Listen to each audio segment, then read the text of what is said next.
open the monster, I have one request, and that's if you open it with the mic, because it's a crazy ASMR. The mics are so sensitive, so that's very nice. But I'll do it with you, because we have the monster. We need to get like a monster plug. Yes? Yeah, I have it. Oh, same time, bro. Cheers, You brother. are even more obsessed than Birk, man. No. I always go to Berk, and then he supplies me with the extra monster. But Birk is crazy about that, but he also does crazy marketing about that. He's a marketing genius. Yeah. He's like chilling in the sun, and then you see a monster. You know, like he doesn't even know that he does like It's product placement. Yeah. He does product placement everywhere. And effectively, I'm doing the same. I'm doing the same with Black Rifle Coffee, with my favorite books about mental models that I brought. But we can get into that a little bit more. First and foremost, how are you doing? Good. Yeah. How are you doing? Because we talked a little bit about it before, but how are you? To be honest, I'm doing great. I think I'm now at the best place in my life right now, because I see that everything is just playing out exactly how I want it. So I'm doing great. How about you? I'm doing well. It was a little bit of a hassle, everything and all the arranging, but I'm doing super well. And like a little bit like you said before, Yeah. It's always a little bit of a struggle to find out what you're really passionate about, but you do things that you find fun, and then you get better, and then you think like, okay, this is giving me more and more energy, and then you get more and more passionate, and that's a little bit what I have with the podcast. So thank you so much for coming on, giving me the opportunity to practice and get another round in. It's definitely my pleasure, and thank you for having me also. It's a pleasure, because we need to talk about mental models. Yeah. We need to talk about what you do. Definitely, yeah. Because people need to know what you do. Because I don't think many people really have faith in themselves and believe in themselves that they can actually do the things. Yeah. So a lot of the Instagram, I'm always fiddling with the microphone, but that's No problem. But Me too. I'm learning from the best. But what I had with many people that I was talking to is, now I come from a countryside background. And many of the people there are very close-minded. Like, I'm going to buy a house next to my parents' house, and I'm going to get a job in the city where my parents live, and we're going to get kids, and that's it. You know, that's how we... And I never felt at home. So I moved away, and I started doing my things. And now more and more people from my old life are texting me, and they're like, how the fuck did you get here? And I was like, I literally didn't do anything else than just start. I just took a chance and I just started. But I think the first step is believe in yourself. Yeah.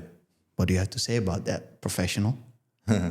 What I have to say about that is that you already tuned into that identity, you know, into that identity that already is doing podcasts and so on. Maybe you were watching other people like Joe Rogan and so on, you know, and then unconsciously or consciously you were visualizing yourself already being in there. That's what we do all the time anyways. And then you primed yourself unconsciously, like you primed your subconscious, and your body after a time just did the steps automatically. Like we call it inspired action. You know, you do the action without even knowing that you're doing it. You just felt that crazy pull towards that goal.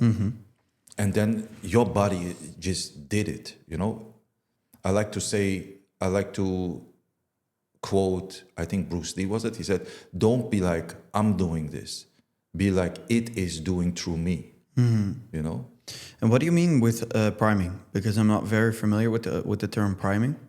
Yeah, just like when you... repetition, when you repeat something over and over and over again, you programmed yourself to be that identity that is already there, that is already doing all of this without even knowing it, you know? You've been already, all of this year, you've been that already. Even when you were living in your city, in your village, then you were already that identity. And then you did the 3D reality actions. This is what we see with our senses, the 3D reality. Then you did in the 3D the actions that brought you to there. But you weren't forcing it. You didn't came from a place of of neediness or something. It was like, this is me now. This is me now. Of course, I'm doing this now. This is who I am. You know, it's like a no-brainer because you've been that already before you even started physically. And that's priming. That's nice. Yeah. Okay, check. I reckon one of the words that I heard you talk about is identity. You were already like identifying with that. Now, I'm doing all kinds of things around behavior psychology, which I find very interesting. Also, the masters that I want to do, and one of the things that I found out is that we always have like men are strong, men are super strong, and I think men are super strong. But I found one weakness, and the weakness that we have is our prefrontal cortex.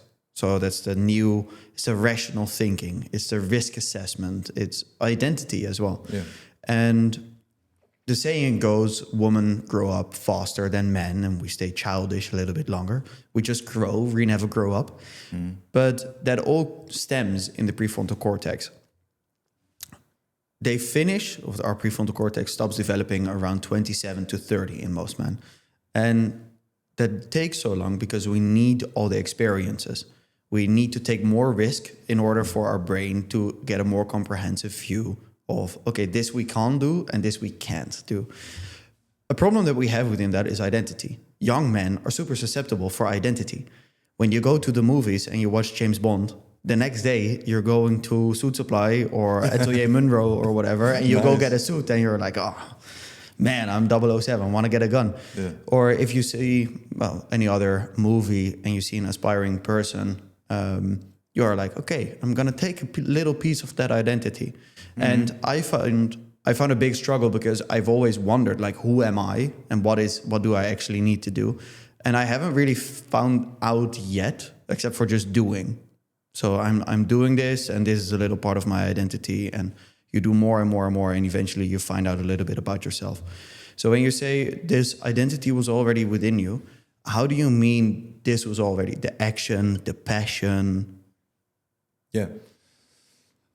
So as you already described, like the example that you gave now with James Bond, right? Yeah. So you're watching a James Bond movie, and then you allow yourself to feel like that, right? So just imagine if everybody around you, if you would grow up around James Bonds and Supermans and Spider-Mans and so on, if that would be your norm, it wouldn't be a hassle for you to embody that or to identify yourself with that and to see that as something normal. You wouldn't struggle with that, you know? So, and because, I mean, the reason why we do what we do is because what we mostly identify with the things that are familiar to us, what we see in our surrounding, you know? So, that's my answer towards that. Yeah. So there's a big importance in people that you surround yourself with. Yeah, definitely. Like,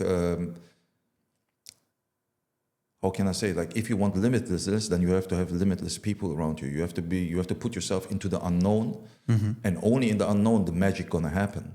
You're gonna be forced to do things differently, to find to create out of nothing something, and that will push you into not taking a no for an answer, because you have to come with a solution and put yourself in the unknown. Yeah. Usually when I go on vacation, I want to go as far as possible to be in the unknown, because if I'm too close to Dutch people or to my family, I'm still doing the things that are familiar to me. If I'm still in the Netherlands, I might still go to the same stores, but I really want to put myself out there. Do you think distance is part of the unknown, or how would somebody break their own chains? Yeah. Like, I don't know, I don't have another way to describe it, but how would somebody break their own chains to enact change in their life? Definitely, this also starts first internally, you know, because you can be at the same place, but internally you create like a routine or something for yourself where you go just internal and where you visualize and see yourself going places, being that new person. That's already the unknown, because you're making your brain familiar with that. You know, your subconscious mind familiar with those things. You impress your subconscious mind, and if you do that, for example, a few times a day, or just after waking up or before sleeping, because that's when the subconscious mind is wide open. You know, is very how you say, impressible. Then you can, then already internally you can make sure that you go into the unknown internally, you know. And if you do that, as I said, you will do unconsciously, like, inspired action throughout your day. You will not even know why you went to certain places, why you did certain things. You know, you will be pushed. You will have that hunger to go to places that you haven't been before, or to talk to people that you didn't talk before, because now you are this identity. You are this identity that takes risks, because you have trained it already within. And how do you go about training it? Like, do you have 3 good or 4 or 10 good tips for people that are listening to this, that I say, okay, I know that before I go to bed and once I wake up, my subconscious mind is super impressible. Yeah. But how do I make new impressions? Or how do I open myself for new impressions, new experiences, maybe a new me even? There are different techniques, first of all, to do that. There's visualization, affirmations. And affirmations, you know, I find like that's like a widely thrown around word now. But at the end of the day, it just, affirmations means thinking, you know. So affirmations, visualization, scripting, you know, writing down. And every time when you do these things, like when you practice those techniques, and when you're doing these techniques, then you have to, then I would recommend to do it from a state of being there already, or even telling yourself that it has never been different. For example, if you tell yourself, now I'm a podcaster, I'm a world internationally known podcaster, then I would start from the end of it. You know, the end of it. What is the end of it? Successful, internationally known, crazy impact, inspirational, and all that, you know, to see yourself already as that already, as if it already happened for a half year, because that makes it feel natural, you know. That is what I would recommend people to do, to go within and to imagine themselves being there already since, let's say, a half year or a few months already, because then it's not a desire anymore. Because if you desire something, that means you don't have it. Wanting means it is still not there. But if you tell yourself, I am this already, and you celebrate it even, that's the next level. You celebrate as if you already have it. Yeah, it can seem delusional, but after a while, you will be so saturated with that state of having this already since a while, that you will be like, damn, bro, like, I don't see it with my eyes yet, but I just know this is true. This is who I am now. Yeah, and that's when you're there, and when that feels that natural, that's when things happen, you know, like that opportunities come out of nowhere, that you will do just inspired action, as we talked about. And yeah, magical things are just happening then. I mean, I've been through all of this. I have seen so many jaw-dropping things with myself in my own life, with clients and so on, you know. So this, and everybody has this power, you know, to do this. And yeah, that's all I can say about that. And how do you go about setting goals?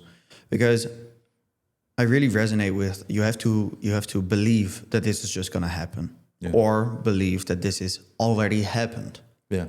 But I find it personal. Like, if I bring like a personal thing into it, I sometimes find it difficult to pick the goals, because I never know how I'm on the right track. Or I'm sometimes like, okay, is this really what I'm supposed to do? Is this really like, because I can tell myself 10 times this is who I am, but sometimes it still hits me like, well, I don't know. I don't really know.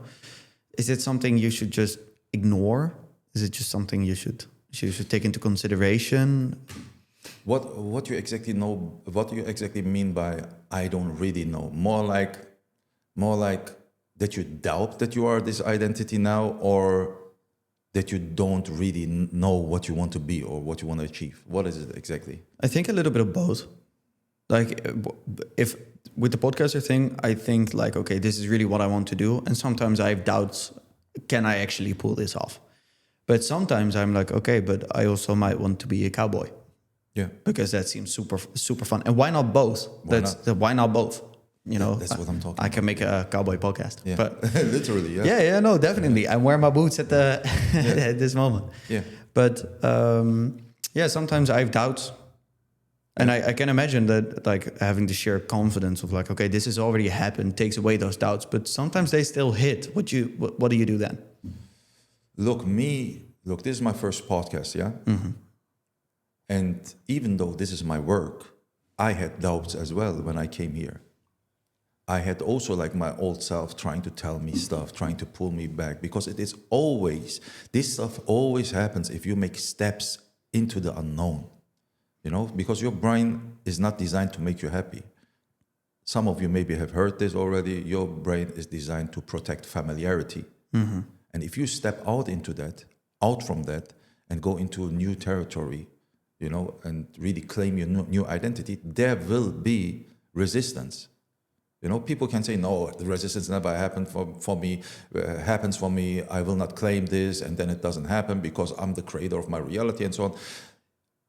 Yeah, but in reality, we do have resistance, you know, and mostly that resistance happens also because internally you want this so bad. This is something you have been working towards for so long. For example, in my case, I came a very long way, yeah, and now things are working out for me. You know, and because I truly claim this identity. And then, of course, you will have also that resistance, those thoughts that try to sabotage that, you know. And it is not our enemy. It is more like, a very old instinct that tries to protect us. That's all. And all you can do about this is just like, let it just like pass by. Stay present. Just, I would say to people also just regulate it. For some people it works to regulate their nervous system, you know, to regulate themselves, to be present as much as possible, to breathe through that, you know, and then keep going. Just keep going. Just be that, you know. So that's what I would recommend people to do, to not give in to that resistance or those thoughts and to just like let it pass. I've been wanting to ask this question already for the whole week because we've been preparing for this, and you say it's been in the present, but I think it's important that we also first talk a little bit about like what do you do. But you said I'm going to ask the question, otherwise I'm going to forget it. But you said it's important to stay in the present and to do your thing. But if you are constantly convincing yourself that things have already happened, that you're already this person. In my head, it seems like there is going to be a discrepancy between the present, like being present, and the future that you call forward. Yeah. How can things exist at the same time? So if you claim like, look, I treat my internal world as a true reality. And the external world is nothing else than a mirror that mirrors like also circumstances, you know, circumstances, and the external world is nothing else than a mirror that mirrors me, my self-concept back, or my internal world back, what I think about myself, me in relation to money, me in relation to love, and so on, right? So if you treat your internal world as the true reality, then you will not have that problem or that kind of distance, you know, distance thinking, because you are it now. If you are it now, if you truly saturate your mind with having and with being that identity, you will not look for any evidence. You will not be busy. You won't be busy with the when and the how. You know, you will just get out of the way. You will even, as I said, you will be even happy that you have it, you know, and you won't be looking for it or be busy with like, oh, the future or whatsoever. So that will make knowing that your internal world is the true reality will definitely help you being present, you know. So we're doing this because we're doing these things. We claim all our lives, we are like professional manifestors. We are professional, like we are, how can I say, we are masters in reality creation, you know, forever already, consciously or unconsciously. We also claim limiting beliefs for ourselves, you know. I have sometimes clients that tell me that they feel delusional with claiming that they are already there, that they are already that identity. And then I'm asking them, do you have doubts? Do you have limiting beliefs? Are you talking shit about yourself all day long? And some of them say, yes, I'm doing this. And then I ask them, okay, do you have any evidence for this to be true? Do you have any evidence for those thoughts to be true? And then they say no. And then I'm calling that out as delusional as well. So in my view is then choose your delusion. Either way, you're going to persist in a story about yourself, about your life. So which story do you want to now persist in, knowing it will create your reality? Yeah, both fear and faith ask you to believe in something that's not there. You choose. Exactly. And then also to take it now a step further, when we entertain those shitty thoughts all day long, we are not busy with asking ourselves, how do I feel the distance between my shitty thoughts and myself, and that the reality that I have internally, I feel the distance. How can I be present? We just claim this for us to be true without question marking it, you know, and we are present with it. But when it comes to desires and when it comes to creating our dream life or whatsoever, then those thoughts come up, you know, how I'm gonna internalize that I already have it, how can I be present now? You know, but with the limiting beliefs that we entertain all day long, we do it and we claim them really to be true as if they're already a current fact without even having any evidence for it. Mm-hmm. I have a brainwave. I have a question, and it's about this. Why do you think people are so negative? But that's it. There we go. Yeah. Back. Why do you think people are so negative? I know people in the mind, from my psychology background, we have a negativity bias. It's better to be negative about things because if you're wrong, they're positive. If you're right, you're prepared for negative events. But people are always 100% they're always looking like, okay, if I'm gonna speak up to my boss because I don't like him, he's gonna get mad, he's gonna fire me, I'm gonna run out of money, I'm gonna lose my girlfriend, then I'm gonna lose my house, and then I'm gonna be homeless, and then nobody wants to help me, and then I'm dead. That's how fast we go to the negative. But we're never like, okay, if I do this podcast, it might go viral, I might get a deal, I might get sponsors, and I might become number one podcast in the world. Why are we always so negative? But we are not as optimistic as looking at the positive. Yeah. Why do you think that's... What do you see in your clients or in yourself that you're like, okay, this is not necessary, this is not true, this is how we can turn this around? So the answer could be very broad to that. You know, there are many, many reasons why it is like this. And at the same time, I also don't want to now generalize or judge a whole society, you know. And that's okay. Yeah. This is just between you and me. Yeah. Oh, okay. Why it is like that is it's because our conditioning that we have, everything that we grew up with, our surrounding, school system, how we grow up, it's more like how we've been conditioned, it's more like to benefit the economy rather than really living up to our dreams. Mm-hmm. You know, at the end of the day, in school, I'm not bashing school, but I am. I hate school. I am totally. Have you ever learned how to make money in school? Did anybody in school told you ever go for your dreams? The most important, what I also know from the school is they always ask don't ask questions, never ask why, and then you start as an entrepreneur, or you start in a relationship, or you start as just being a person. And the first question you should ask is why. Yeah. Is this important? Yeah. No, then I don't do it. Yeah. If you're going to work for somebody else, you just have to... The conditioning is off. Yeah, that's it. And now imagine everybody went through the same system. Mm-hmm. Everyone went to kindergarten. Most of the people, and then everyone been through school. most of us have hardworking parents, and most of them have been working for somebody else 9 to 5 without bashing it again.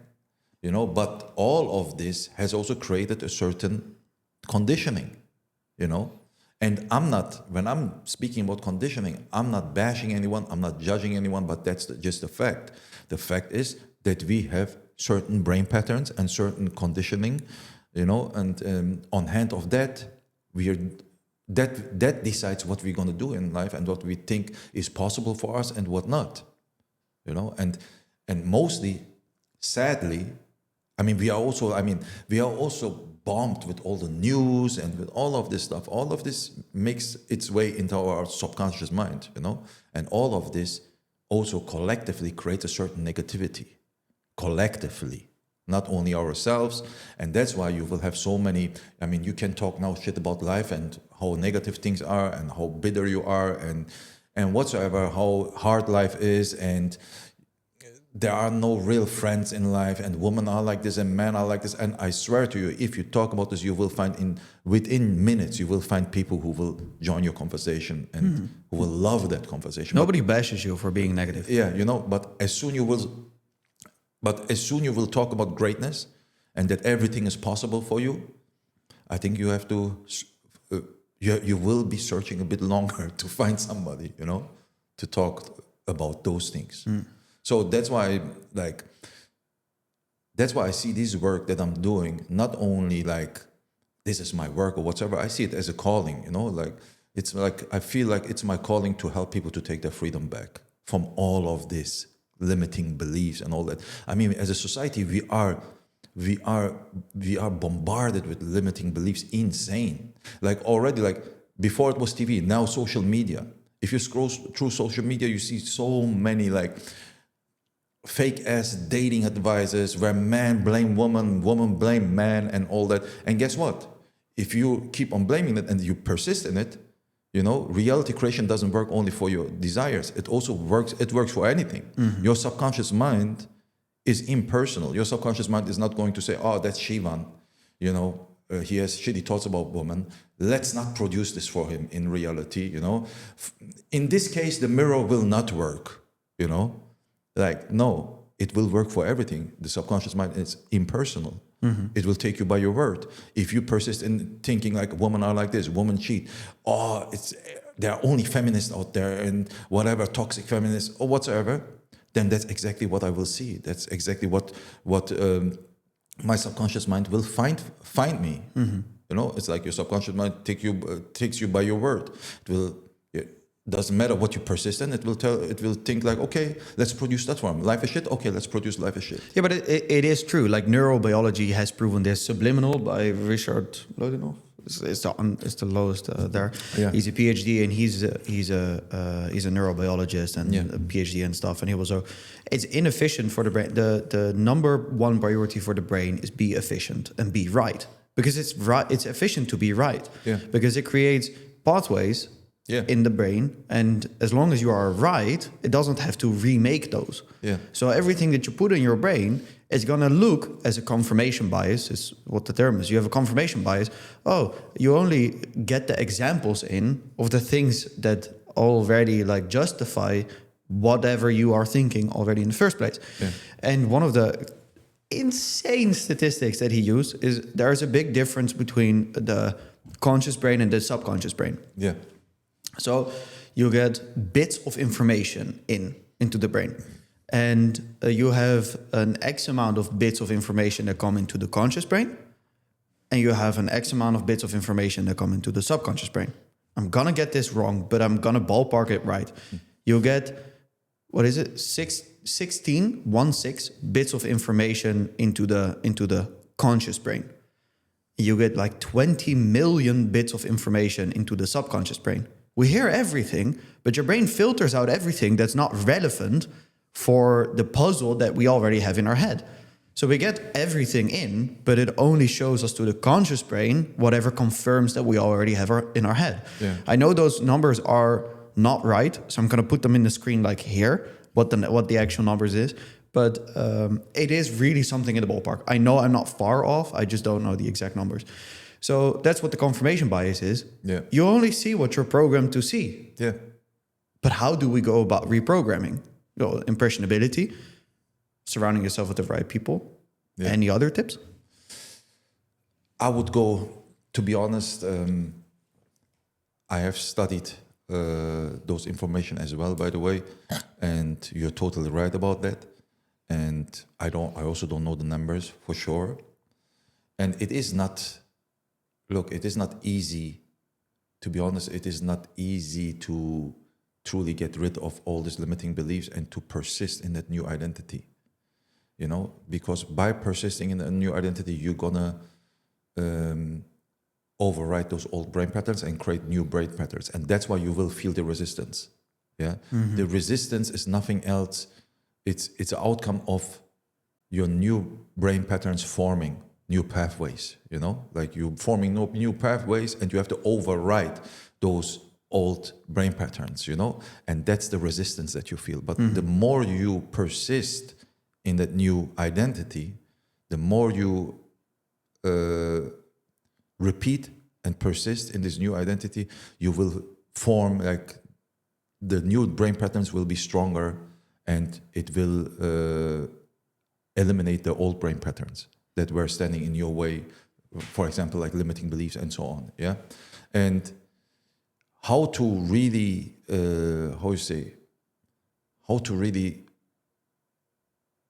I don't know exactly where I was, but that's okay. So what's really important is that you, in the beginning, especially in the beginning, that you go a bit extreme. Yeah. And this is nothing for the faint-hearted, to be honest, like in the beginning, you should go, in my point of view, you should take the things a bit extreme. Yeah. Like if you decide, for example, for a new lifestyle, yeah, if you make that firm decision to be that new person, to tell yourself, okay, if you tell yourself like, okay, I'm not going to drink anymore, I'm not going to drink alcohol anymore, yeah, you cannot be double-minded with that.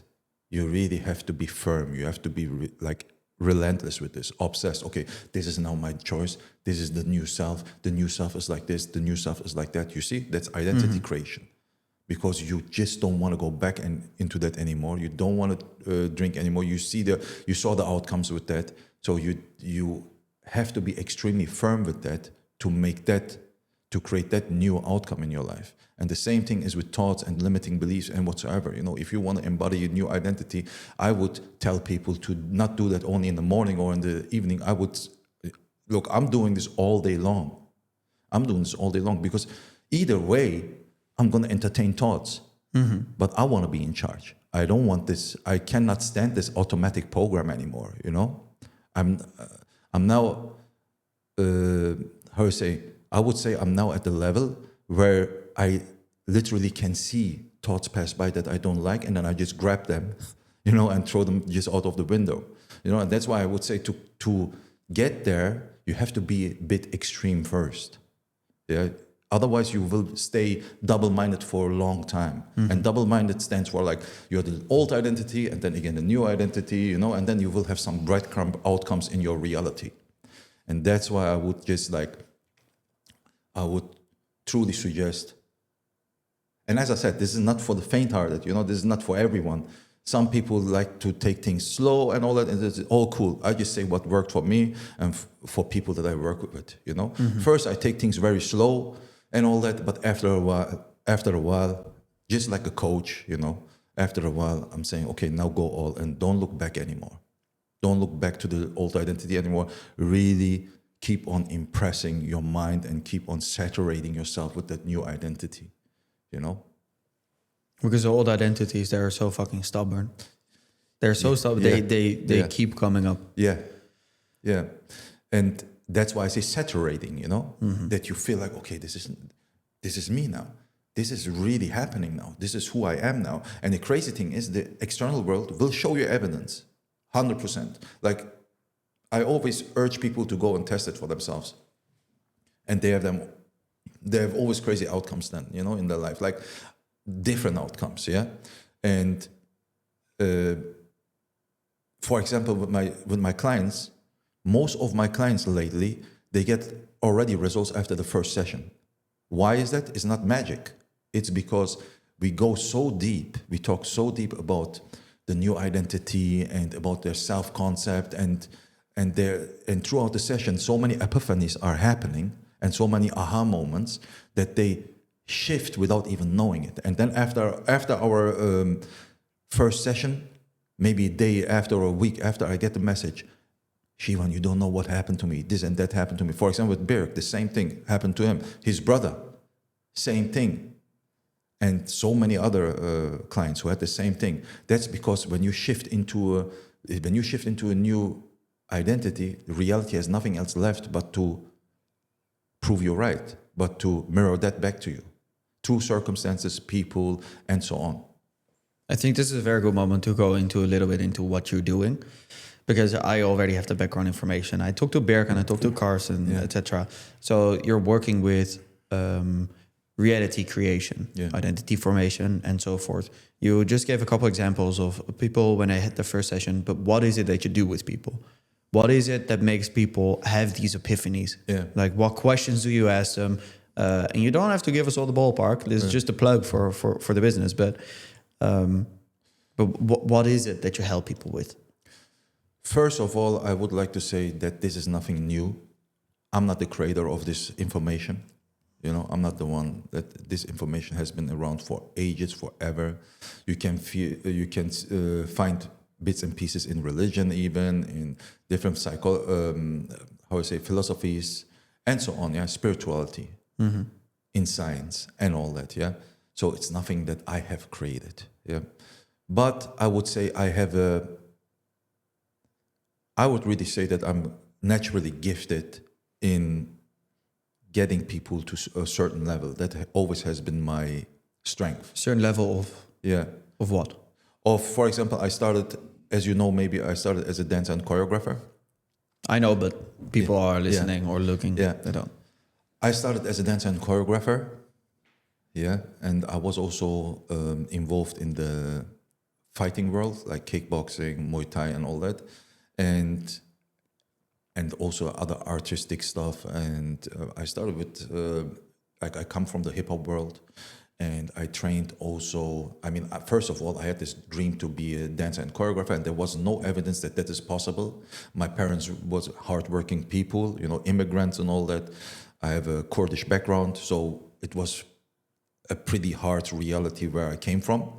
And my dream was just like to be a dancer and choreographer and freestyle dancer. I loved hip hop and all that, and my whole surrounding was like, you are out of your mind. You better go and just work hard. And where the fuck did this come up? You know, like dancing, like do something normal and whatsoever. And as I said, there was no evidence that this could work. Okay, that and that you even could make money with this. But as I said, I just persisted in that internally, and told myself, no, this is not my reality. This is who I am. You know, and then from there on, I just pushed it, and as I said, I took inspired action. I did everything that I needed to be done to get myself there. And then somehow, some way, I met like some of the best dancers in the world, even people who work with Michael Jackson, teach Michael Jackson, you know, and also like I was in b-boy, like breakdance groups, you know, some of the best in the world back in that time, and. Yeah, and after this, I won, like, as I said, like I won titles. I was like on tour with singers and so on. You know, just the whole entertainment industry thing and art scene and so on. But after that, I was like, it was important for me to give back to people who came from a similar background. You know. Like who had no support and so on. I went back to my city and trained a lot of people, day in, day out. And back in the days, I did that for free. I just wanted to give back. Yeah, there were youth centers. They gave me just their rooms and all that. And there were kids from the street and youth and all. And I teach them every day for free and gave them also a lot of mindset without even knowing it. I did all of this just unconsciously. What did you teach them?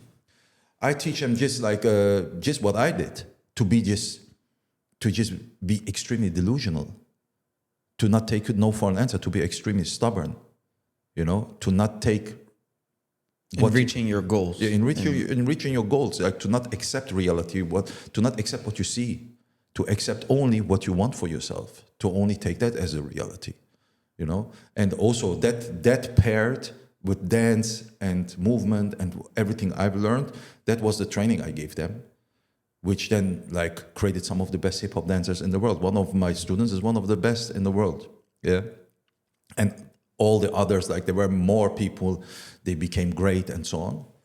And they came back to me and told me, hey, listen, Sivan, you're doing here something. This is not only like, your teaching is not only dancing, but mindset-wise, you have that gift to unleash this magic within us. You have something there. You have something there. The mindset that you gave us really is really powerful. And from there on, I thought, I got something here that I can work with, And I thought about, okay, the dancing and dancers, that's a high, how you say, it's like a these are high performing people. Mm-hmm. So what if I would apply this to fighters or to entrepreneurs or just people with a dream and so on, and athletes and so on. And that's what I did then, and that's why I'm here. So you're helping people creating their reality, being delusional in reaching their goals, in creating the life that they want. Yeah. What's the number one thing that you see people doing wrong? And what's the hardest thing for people to overcome? I mean, first of all, I don't like the word delusional, to be honest, I'm just saying that because then people get what I mean. Yeah. Because this stuff goes a bit deeper, because there are infinite timelines and so on, existing at the same time, and by persisting into identity that has it all, you just shift into another timeline, and if you persist into the timeline, then you will bring it forth into your reality. You will reflect that. Mm-hmm. It's not that you're flying to somewhere, but we're doing this all the time. If you, as I said, if you're thinking, let's break it down very simple for the viewers. Very simple. If you're thinking all day long like you're not good enough and this and that is only possible for you, then you are tuning into that. Then you are tuning into that identity where those things are only possible. Into that reality where those things are only possible, and that's going to be then also your life. And now you can do the opposite. You can tell yourself everything is possible. Everything is always perfect in my life. Everything is always working out for me, And then you're gonna. That's what's happened. Then you're gonna shift into that timeline where those things are working out for yourself. Mm-hmm. So it's just mindset shift. Mostly important mindset shift. It's a mindset shift, and the thing is, we can't be. I'm a bit careful when I talk about certain things, because people think like, okay, this is crazy. Mm-hmm. But I have tested it all, over many, many years, and I had jaw-dropping outcomes. I will also tell you later what happened to me. Things like where you can literally not say this would happen anyway or whatsoever, So we can't approach this from a logical place, This has nothing. This work has nothing. It does totally logically make sense. Yeah, it makes like all of these books that I brought them because they're very they're different, but they're a backbone of what you are talking about as well. Yeah. The mindset shifts and stuff. So even if you are more talking about spirituality, I feel like if I misinterpret that, correct me if I'm wrong. There's enough science as well to say like, okay, what you focus on becomes your reality. Yeah. What you think of yourself is who you will become. Who you surround yourself is, you will be the sixth. Yeah. Yeah, exactly. Now, but what I mean, like what I mean by it's not logic. I mean, all of this is logic. What you think about becomes your reality. Who you surround yourself with will have such an influence on you that it will create your reality. Yes, but what I mean with by logic is that things can happen instantly. That as soon you shift into that new identity, that things and you don't have to do no effort for it. You don't have to even lift a finger, and things will just fall on your lap almost. Things like that. I'm talking about things like that. Okay? that you shift into that new timeline, or that you shift into that identity where you have already everything. And because you identify with that so persistently, things are just happening to you. You get that message out of nowhere. You get that job out of nowhere, and you're not even doing anything for it. You know? And that happened literally to me and to a lot of clients. Like, for example, there was a girl that I work with. I don't want to say no names because they like to stay anonymous. That's good. You know? Who's an artist and who was struggling with like breaking through and all that, having that breakthrough.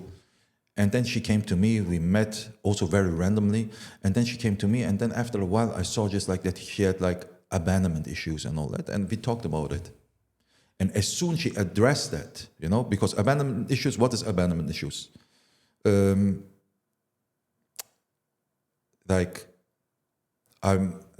always left alone. Things are never working out for me. I'm not good enough. Low self-esteem. Yeah, low self-esteem. Just that things are not working out for them, and so on. Yeah, things are too good to be true.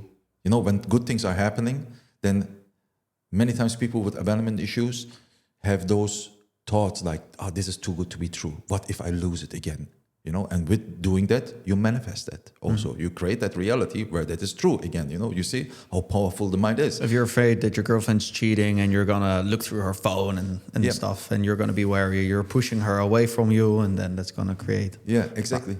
And then after the first talk, I already saw like she was talking about a lot of things. She said, "Hey, every time when I get some success and all that, then it slips to my fingers, it slips to my hands. You know, it's like I cannot get a grip on it. You know."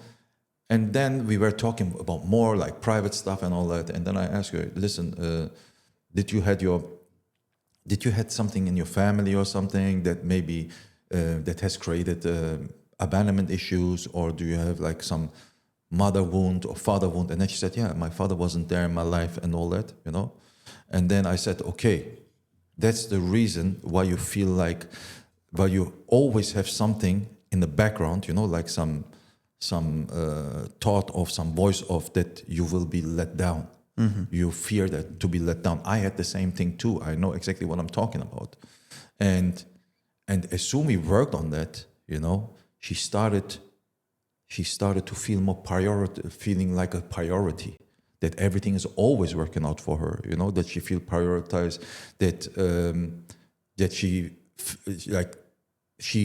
we worked on that she feel, that things are always working out for her, that things are coming effortlessly for her. And already after the first session, she wrote me like a message saying, "Hey, Sivan, you don't believe what happened. A label that didn't care about me at all just got back to me. After whatever, a year or 2 years, not caring, they wrote her and said like, hey, listen, we love what you're doing. We want to work with you," and so on. And after 1.5 months, it was like 1 month or 1.5 months, she ended up being in one of the biggest TV shows in Germany, you know, as like an artist, singer, and so on. That's cool. So these things, like, I mean, and this happened over and over again with different kind of clients. Somebody who's, for example, I had one client, for example, he's an actor, and his dream was, he told me, "Shiva, my dream is to work one day with Tom Cruise and Brad Pitt." I think that was, Tom Cruise and Brad Pitt. I said, okay, you know, because in my mind, everything is possible, you know, like, so we worked on that identity every day and through certain techniques and so on, you know, and we had our meetings and so on. And after 2 months, he wrote me and he said, "Shivan, you don't believe what just happened." I said, "What happened?" And then he wrote me like, he said like, "I just got invited to a private Formula One event, and guess who is also there? Tom Cruise and Brad Pitt is also there." And I'm like, and he got invited because he's already like a semi-famous actor. That's why he got invited to there, you know? And this happened just after 1.5 months. And I have my own stories, you know, like, and if you see this over and over again and see those patterns, that there are like patterns that shows almost an instant shift, then you know, hey, listen, like, you just, like in my mind, we live in a simulation, something like that, like it's crazy. You cannot go back anymore. When you experience those things, not only one time, but hundreds of times, yeah, then it's like, it's not anymore logic. Like, okay, the more I get rid of logic and the more I get out of the way, it will happen through me, and all I have to do is just to live my life and be present and trust and know, not even trust, just know that this is just a true, that I am that already, that I am everything I want to be already. I mean, we have also a lot of examples of other people, like celebrities like Conor McGregor, for example, right? If you watch him, now you can say, I don't like him, and that's a whole nother story. But when he was a teenager, for example, there's this interview, right from him, where he says like, without a doubt, I am the double champ, UFC double champ, and so on. And what did happen?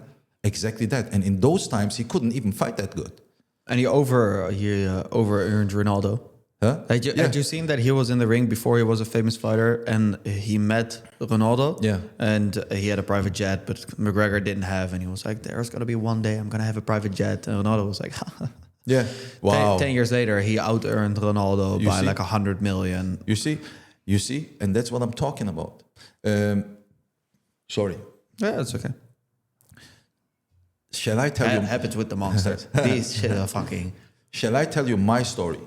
Like, for example, insane. I really try to not use the word manifestation because that is so overly used, and... Why why is it a problem that it's overly used? What's manifestation for you? Why, overly used is like... My experience is when you use manifestation, the word, that people turn their eyes or whatsoever, that they think that it's some magic trick or whatsoever, In the beginning, it was also for me that way. It was for me like, oh, I can create my reality. I can have this, those desires. I can have this and that, But there's a lot that comes with it.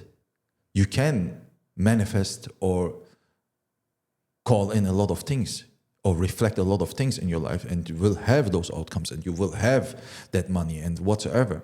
But can you really sustain it?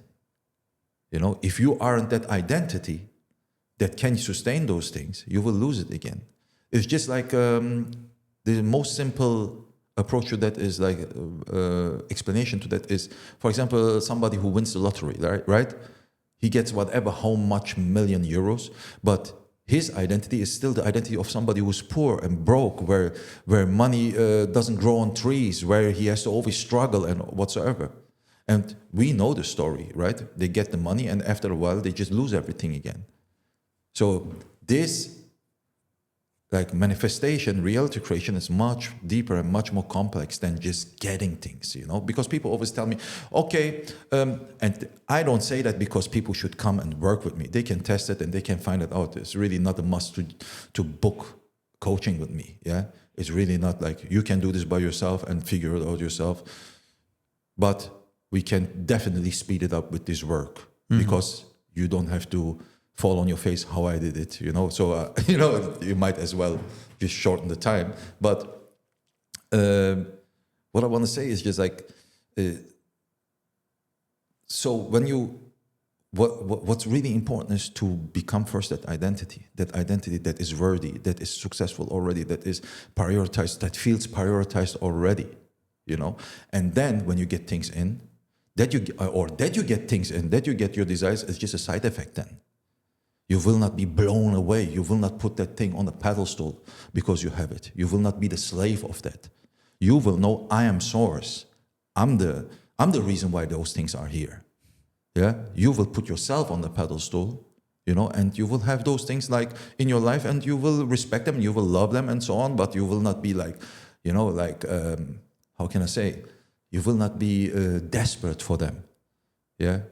Because I saw it with myself as well. On my journey, I got certain opportunities. Or, for example, I'm also like in the movie world, like pretty fresh. And when things came in, Then I was like, oh, now it's happening. Now I'm this guy. Now whatsoever, you know. And then I just lose my kind of put it on the pedestal, you know. And that's exactly when I lost it again. Yeah, I have the same. I did that. I got like 1.5 million views, and now I'm like 500,000. Yeah. You know what I mean? And that's why isn't it? And then I ask people, isn't it more nice? Isn't it more nice to be to feel worthy, to feel prioritized, to feel like a priority, and to feel like the source of all of these things, rather than getting things, but walking on eggshells, you know? So what's better? It's like also like, for example, you manifest a relationship, yeah? You get you get your partner and you manifest a relationship, but you don't feel good enough. You're gonna lose them. Yeah. You know, but imagine you already love yourself you love yourself to a certain level. You are so fulfilled, you are whole and complete already. And that person comes into your life, you know, you will never put that person on a pedestal, but you will have like a healthy relationship. That will lead to a healthy relationship. Yeah, I made that mistake a couple of times. Yeah, I made it too. Yeah. I mean, everything. I'm not here. Look, I'm not no guru or something, and I hate it. Generally, I hate when people like. I won't put that in the description. Yeah. Guru talks about manifestation. That's gonna be the perfect thumbnail. Yeah, you know, I just, you know, that's why what I love to do is to simplify things, because we're doing all of these things already in our life all day long. We are manifestation machines. We are reality creation machines, because our thoughts create our reality, you know, and we can never stop thinking, and that's why we create on default our reality. That's why people always say, like, I hear it oftentimes, yeah, manifestation didn't work for me. No, it works always for you, just not in the way you want it. It always works. You can never make it not work, because you never stop thinking. All I'm doing is to make the unconscious conscious.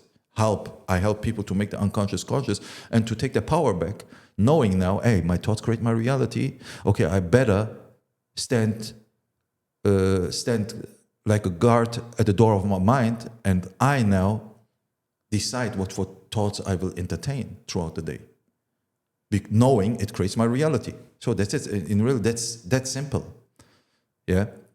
But then, of course, there's a lot of a lot of anxiety that can come with that, and a lot of resistance that can come with that from the old self, right? From the brain that tries to protect us. So, I want to talk a little bit about other problems that I usually have, and that's the people around me. I love the people around me, and I'm super glad that now I have the right people around me that are supportive of the things that I'm doing, that are supportive of the version of me that I am at the moment, that is striving for a better life, that are supportive, help me in that, etc. But I haven't always had these people around me. And I talked a little bit about it with Christopher Creel, another guest that I had on the podcast. And one of the famous quotes, of course, is like, if you surround yourself with 5 fools, you'll soon be the 6th. And I made the statement to him, and I'm curious what you think about it. I made the statement to him that I'd rather be alone than with the wrong people around me. Because if you're alone, you can surround yourself, in this day and age, with the right people in other forms. You can read books, or you can listen to podcasts, or to motivational speeches, or other speeches. And there are so many people that you can come in contact with the internal structure of their brain, how they think, how they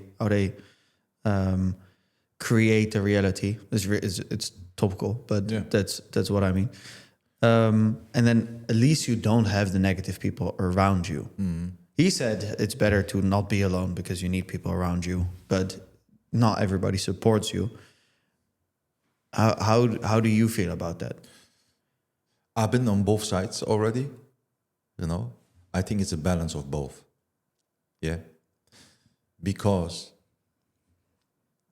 if you, for example, I can talk about myself, about my experience with that and my understandings. I had times where I was in solitude for a very long time, which was needed. You went to jail? No.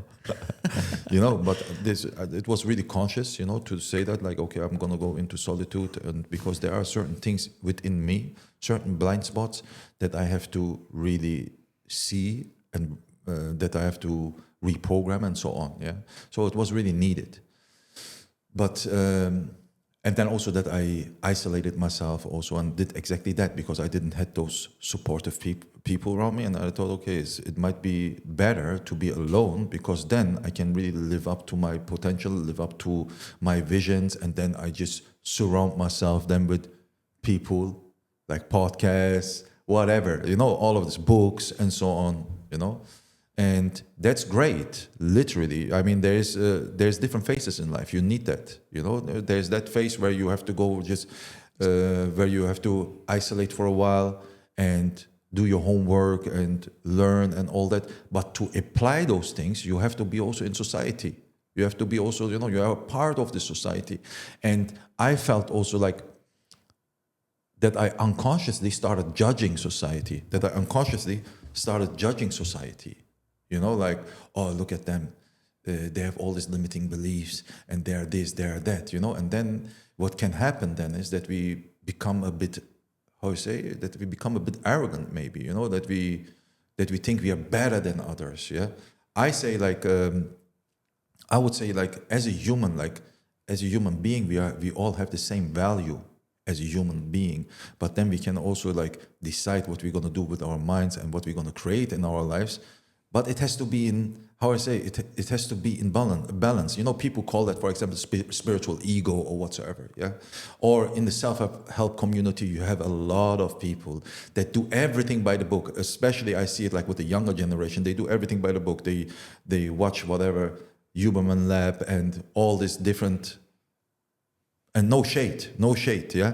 But they studying everything, and they have all the theories and everything, but you have to also throw yourself into the jungle. You have to go out there. You have to go into the jungle. You have to throw yourself into the unknown. And that's where the only magic is. And fall on your face. Exactly. And if that is even falling on your face, or if that is just real-time rewiring, you know, so we can choose what hobby. Can be both. You know what I mean? So, and that's why it's so important also, like, to live also from a state of love also, even if this now sounds like whatever, soft or whatever, but this is really the truth. Like, to connect with people, to live in a state of love. And there's no way why this should sound soft. Yeah, you know, if I wouldn't be in a state of love, I love people, like, genuinely, I love people. And that's also why I do this work. That's the main reason, because I love human potential, and I love people fly. I love to see people reach greatness. That is the satisfaction I get out of this. You know, to see people being independent and to see people not depending on me and not on anyone else, and to be free as possible, and to go out there in the world and to create whatever they want. You know, whatever I just want to see their eyes. Like, I want to see, when I look in their eyes, I want to see, like, wow, the sparkle. This was possible. Mm-hmm. I thought this is not possible for me. That's what I live for. You know, to prove reality wrong, and to help people to prove themselves wrong. You know, that's for me the most important thing, to see that. You know, strangely, I get a satisfaction out of that. I get a satisfaction out of when we, for example, after our coaching, after our mentorship, when my clients just go and do it and apply it and reach whatever they want, like their dreams and whatsoever. I get a satisfaction out of that. I even tell my clients, don't come back again. Now you learned everything you need to learn from me. Like, I didn't even give you anything new. I just showed you the tools that you always have been using, just not in your favor. And now go out there and be the best self, like, be the creator of your life, whatever you want to call it, like, the operant power that you are. You don't need anyone. You don't need me. You don't need my mentorship. You don't need anybody. And that's how I want to see you. I want to see you, like, flying like a happy bird, you know, like, you know what I mean? Being just like, just shining your light to the world. This is how I want to see people. This is how I want to see everybody. And that's, like, my mission with this. You see? What do you think is the biggest mistake that people make? The biggest biggest mistake that. Oh, wait! I also wanted to add one more thing. I forgot that. So it's very important to apply those things in real life. People overanalyze everything and they don't apply enough. Because we have so much, and I understand we have so much information nowadays. Everywhere we are bombed with information that it is easy to give yourself those dopamine hits and make yourself feel as if you have done all of these things just by thinking about them and by understanding them. That does work for the brain that way. Yeah. You get the same hit of dopamine by thinking about doing it as if you're doing it. There's no difference for the brain. Exactly. Yeah, but that's also what I'm doing, by the way, what I just told you, that because the subconscious mind doesn't know what's real and what you tell it. Because the subconscious mind doesn't have eyes. Whatever you tell it, it takes you by your word. Yeah, but it's a two-bladed side because you can reprogram it, which is the positive side, but you can also mentally masturbate yourself by already getting the satisfaction of thinking that you are what you are without actually putting in the action. And that's where some people, that's why I was like, okay, this is where people go wrong sometimes, me included. Sometimes I'm thinking about doing something. This podcast, I've had the idea of making a podcast already for a year and a half, something like that. We're now on episode 8. Yeah. Year and a half. Yeah. I could have produced one every week. Yeah. But I'm not because I'm buying gear, and spending money is easy for everybody. But I work very hard. It's all my own money of everything. But I'm mentally masturbating, but not doing the thing. Yeah. But I feel good enough about it because I can tell people like, oh yeah, but I'm investing and I'm making a podcast and I'm going to be the biggest creator, and that's all fine. But I'm not doing the thing. Yeah. But thinking about the thing is not the same as doing the thing. Yeah. And planning and writing down what you're going to do is also not doing the thing. And visualizing is also not doing the thing. So how do you bridge the gap from people thinking about this, the reality creation, the identity creation, to be kick them under the butt and be like, now get your fucking ass out of here and do it? The difference between people who overanalyze this and who, consume a lot of content and information and whatsoever without doing anything, and that what I'm doing is that with my work, that I'm like the mentorship that I'm doing, is to be that already. Those people who analyze things and all that, they're not busy with, I am this already. This is already now my reality. This already has happened. They are not doing that. They just analyzing things, feel good about it, feel like they intellectually have understood certain things. That's a difference. That's the difference. With my work, what I'm doing is I help people to literally reach that state of the wish fulfilled, that is already has happened, that is already their reality. And I help them to saturate their mind to such a level that they have nothing else left but to move, but to do, because they are now that identity. What would that identity do? Let's say I'm the identity of, I'm a professional fighter. Yeah? Now, and I saturate myself every day, like insanely, like I'm just being that. Yeah, there's no turning back. I am now being that guy.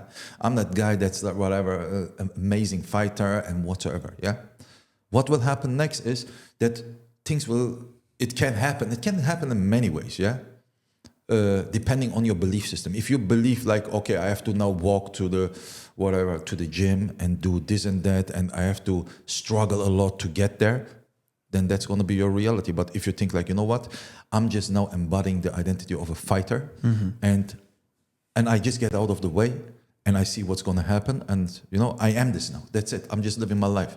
Then it could also happen that you walk into a cafe not knowing that you're going to meet one of the greatest fighters, whatever, and then you're going to end up with talking with that guy, and he's going to say, hey, listen, you know what? I see you have that character, you have that personality of a fighter, and if you're down, we could work together or whatsoever, everything's possible. And then you are already in there. You are already in there. And then you're doing this without even knowing it. Like it comes so natural and so subtle. You're so subtle that you will not even know, oh, wait a minute, I'm already in my dream reality. I already shifted into my dream reality. I'm here. I'm in the fucking gym. I'm like sparring right now. I have in a month my first fight.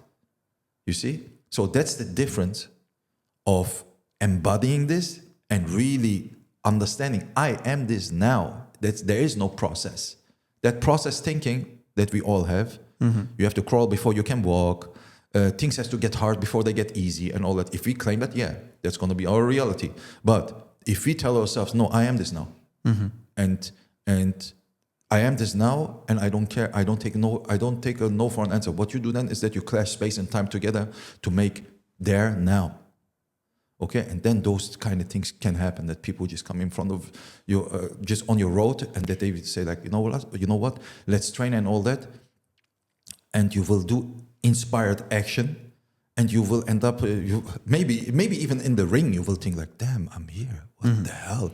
That you will have this wow effect. Damn, I shifted. I'm doing it now because I had it. I know how it is. You see? And the difference between that and the people who are analyzing and just consuming content is like that they're not telling themselves, okay, I consume this content, now I am this. And I don't take no for an answer. I don't take a no for an answer. I am this now. Doesn't matter what. They're not doing that. They're just consuming and consuming and consuming, and just they're just thinking about things. They're not really impressing the subconscious with that, like they're just thinking about things and over-analyzing, or they talk about it, yeah? And they think one day I might be this, one day I might be that. That's a difference. But I do see a lot of outcome-based thoughts. A thing that helped me a lot at the beginning of the year is where I switched up my goals from outcome-based to input-based. Because when I have it outcome-based, like I'm going to have this watch, or I'm going to save up $100,000, or I'm going to get this job, I fully believe that once you believe that this is possible for you, it's going to be more likely for you to attain that job or that watch or that amount of money, or etc. But it also, for me, it's also mental masturbation. Saying that this is what I'm going to do already gives me the dopamine hit of doing it, which means that I don't have to take action. Yeah. Because I already have the satisfaction of thinking that I'm doing the thing, but not yet really doing the thing. Because it's the same dopamine hit. So maybe I'm just very lazy. That might also be. But for me, I had to change my goals from outcome-based, this is where I'm going to end up, to input-based. This is just what I'm going to do. So where I went with the podcasting, to take as an example, I'm going to just produce one podcast every week. I'm going to do that to the best of my ability, as if I'm already a professional podcaster. But the point is in the action. Because I can tell everybody and tell myself that I'm the biggest podcaster in the world, and that will give me the confidence to maybe meet the people and end up there. But I also have to embody, and this is to add to your story, I also have to embody the work ethic of the professional best podcaster in the world. I have to embody the fact as an MMA fighter that as a professional MMA fighter, you just go to the gym every day and you train your fucking ass off and you spar and you meet the people and you have the confidence and you get into the shape and you land the kicks and you learn the techniques. But for me, there is a good distinction that it's also important to embody the work ethic. Yeah, definitely. But what I also would like to add to this is, Yes, please. It's not like I'm embodying this and I am this and then I go there. It can happen, yeah, that you feel like, look, it's not you consciously making that choice going to somewhere. When you truly saturated yourself, truly embodying that identity, it is not something that you do consciously. You get out of the way. You do this from inspiration. You will feel like, okay, from your intuition, you will feel like, I'm going to go and grab there a coffee. And then you're going to run into that person. And then that person is whatever, this is what we call bridge of incidents. Yeah.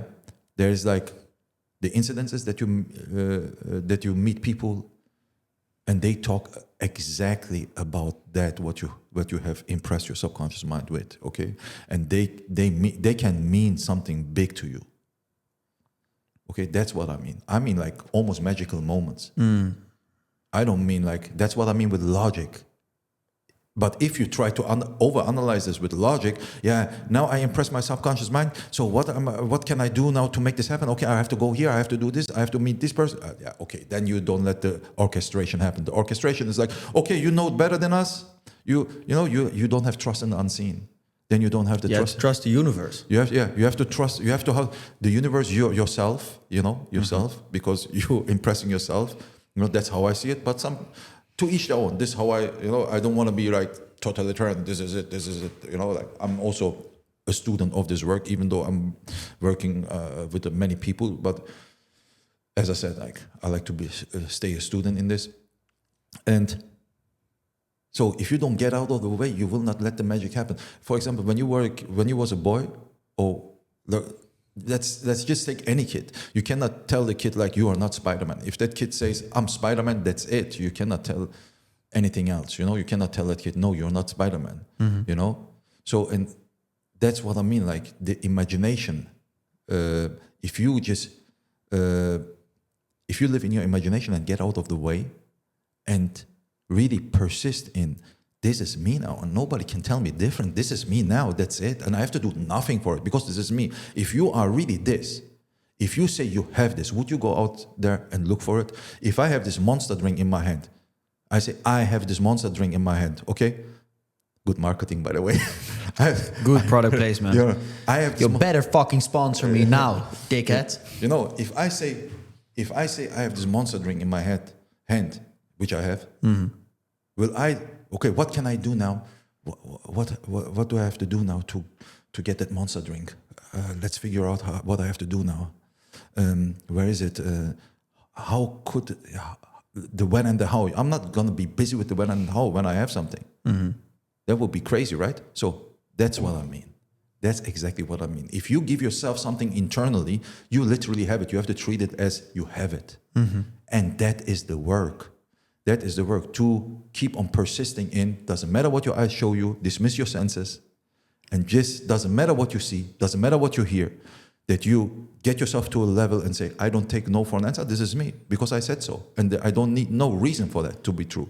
And to be whatever, to be true for my eyes, I said this because my internal world is what creates, which it does, because nothing exists.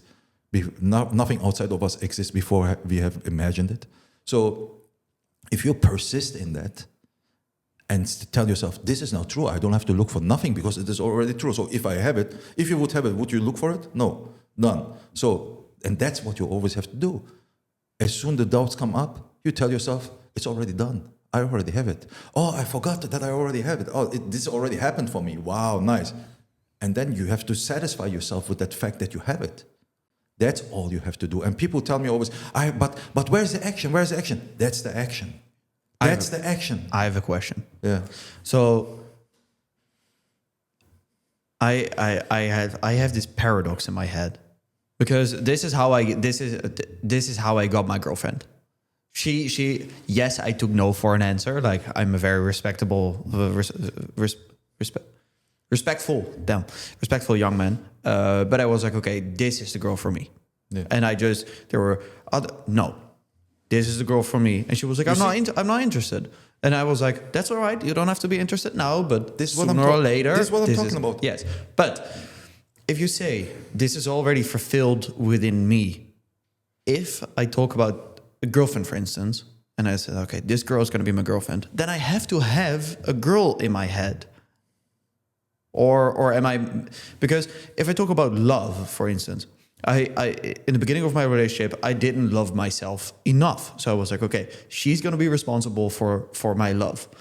And then she was back on vacation, and I was like, who the fuck is loving me at the moment? Yeah. And then I had to do my internal work, and then it went all better. Yeah. But I can see how you are like, okay, stop looking for love. Just feel I am good, or I am loved, or I'm good enough, or whatever. I'm a good human being. Give it an example. I can totally see that works as an internal state change. But in order to say, okay, I already have a girlfriend, or I already have this, how would you go about that? Because you have to have a girl on your eye, on the radar, and be like, okay, she's gonna be my girlfriend, to be that direct and goal obsessed. How do you go about, like, I know for everybody it's always like, how do we get girls, which is the main obsession of men. How do we get girls? How would you go about that? This is a really long question. I'm sorry. No, that is a broad. No, it's terrible. It's, oh, good. So I answer first now. For how do you get a girl? Yeah. Okay. I just have a sexy voice like you. Yeah. You know, nobody. You know, I'm just talking from my experience again. You know, and I respect anyone else. But nobody, like, we all are subconsciously interconnected. We all communicate with each other subconsciously. Mm-hmm. Okay? Everybody reflects us, our self-concept back. Our self-concept is who we are in relation to money, who we are in relation to love, who we are in relation to the world, to people, and whatsoever. And we always will be proven right by circumstances, by people, by so on hand of the assumption we have about those things. Yeah? And if you want love, and if you want to, and because I have lived both sides, the painful side and the favorable side, okay? And we create it all. Okay, if you want, for example, love, and a woman cannot, a girlfriend or a boyfriend cannot reflect you anything, like, has no chance but to reflect you back to you. Mm-hmm. Or, like, it's not that they painfully aware. It's not that they mean it bad or that they are evil or something. Not at all. We almost program them to reflect us that back, to reflect us, to reflect them, to make them reflect our self-concept back to ourselves, to us. Mm-hmm. Sorry, man. No. So makes sense. You know, so if you, for example, we try to always, like, what you see, for example, what you see now. You know, I have so much in my mind. That's okay. Take your time. We have no time limit. We have so much, like in let's say in normal relationships. What you see in traditional relationships is always like finger pointing. Mm-hmm. He did this. He did that. That's why this. I was always right, and he was always wrong. And we do this, you know, man to woman, woman to man, whatsoever, man to man, whatever. You know, so we do that all the time. And if we and that is like the wrongest thing to go about that, you know, like, this is because you will be always with that. You will always stay a victim in your own reality while you are the one who is creating it. You will always stay in that victim zone, and you will never step up to being the creator, the actual creator of your reality. And to step up to that, it can be also sometimes painful to step up to that, because you have to take full accountability and radical ownership. And why is that? Because you will have to look into the mirror to say, like, to say to yourself, like, hey, wait a minute, I have created this situation. I have created this circumstance with my girlfriend, for example. I have thought those things about her. I have thought that women always cheat, or women are, like, whatever, women are crazy or whatsoever. I have thought that. Let's be honest, you know. If we are really honest about that, we will come to a point where we will say, okay, I have been thinking, dominantly. I have entertained dominantly these thoughts about my girlfriend or boyfriend or whatsoever, and then you get those outcomes, because the person can only reflect you and your beliefs back to you. Okay, and if you want, for example, a girl in your life or love in your life, then you should first start with yourself. Love yourself, cherish yourself, prioritize yourself, see the beauty in yourself, be your own fan first, knowing that people will always reflect you back to you. Yeah, so, yeah. That's clear. I feel you. I was. It's so true that your partner reflects you back to you. If you are insecure about the relationship, then you are like, "Hey, I'm a bit insecure about the relationship." They're gonna feel that. Yeah. They're gonna be insecure. You are gonna be proven right. It's all gonna go south.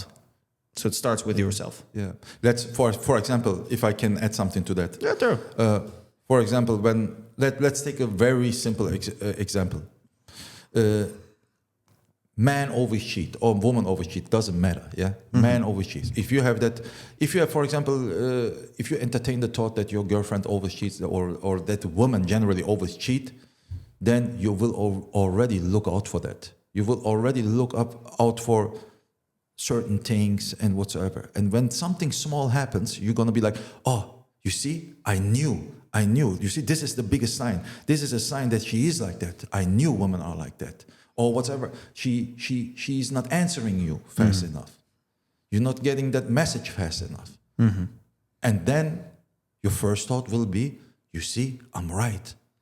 You're manifesting it. You're perfectly manifesting it right now. You know, you're persisting in it, you're affirming it all day long, and so on, you know. And then now your subconscious mind is for the search for new evidence.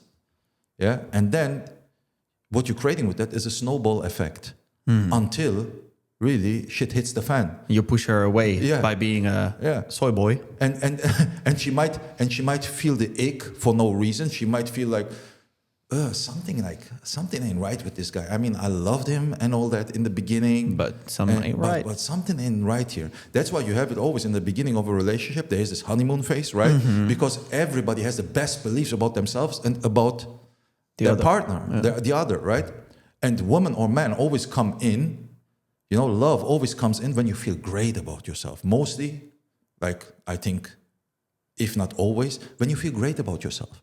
I mean, if you feel shitty about yourself, love will also come in, but maybe another wounded person. You know, so because it's nothing else than your mirror, right? So if you feel great about yourself, let's speak about the normal, what's normally happens. The usual situation. The usual situation that you feel great about yourself, and then that person comes in, right? And then you have this honeymoon phase, for a while. And then after a while, the normal life happens and so on, and you have this routine life is happening, and all of a sudden you get those wounds that you didn't see or didn't work with. They come up, the doubts, the thoughts. Hey, wait a minute, this is too good to be true. What if she is not like this? What if she is not like this? If she's just showing me this, but in real she hates me, or in real she looks to other men or whatsoever. So there you already started, you know. Then it starts slowly, and she feels the ache. She distance from you. We're gonna be like, what are you being distant for? You see, I was right. You see, and then the snowball effect starts until shit hits the fan. So this is like how we. But if we turn this around, you can also do this not for love, but for potential. Yeah. You're gonna be like, I'm great. They're gonna do something well, and you're gonna be like, see, I can do this. Yeah. This is going great.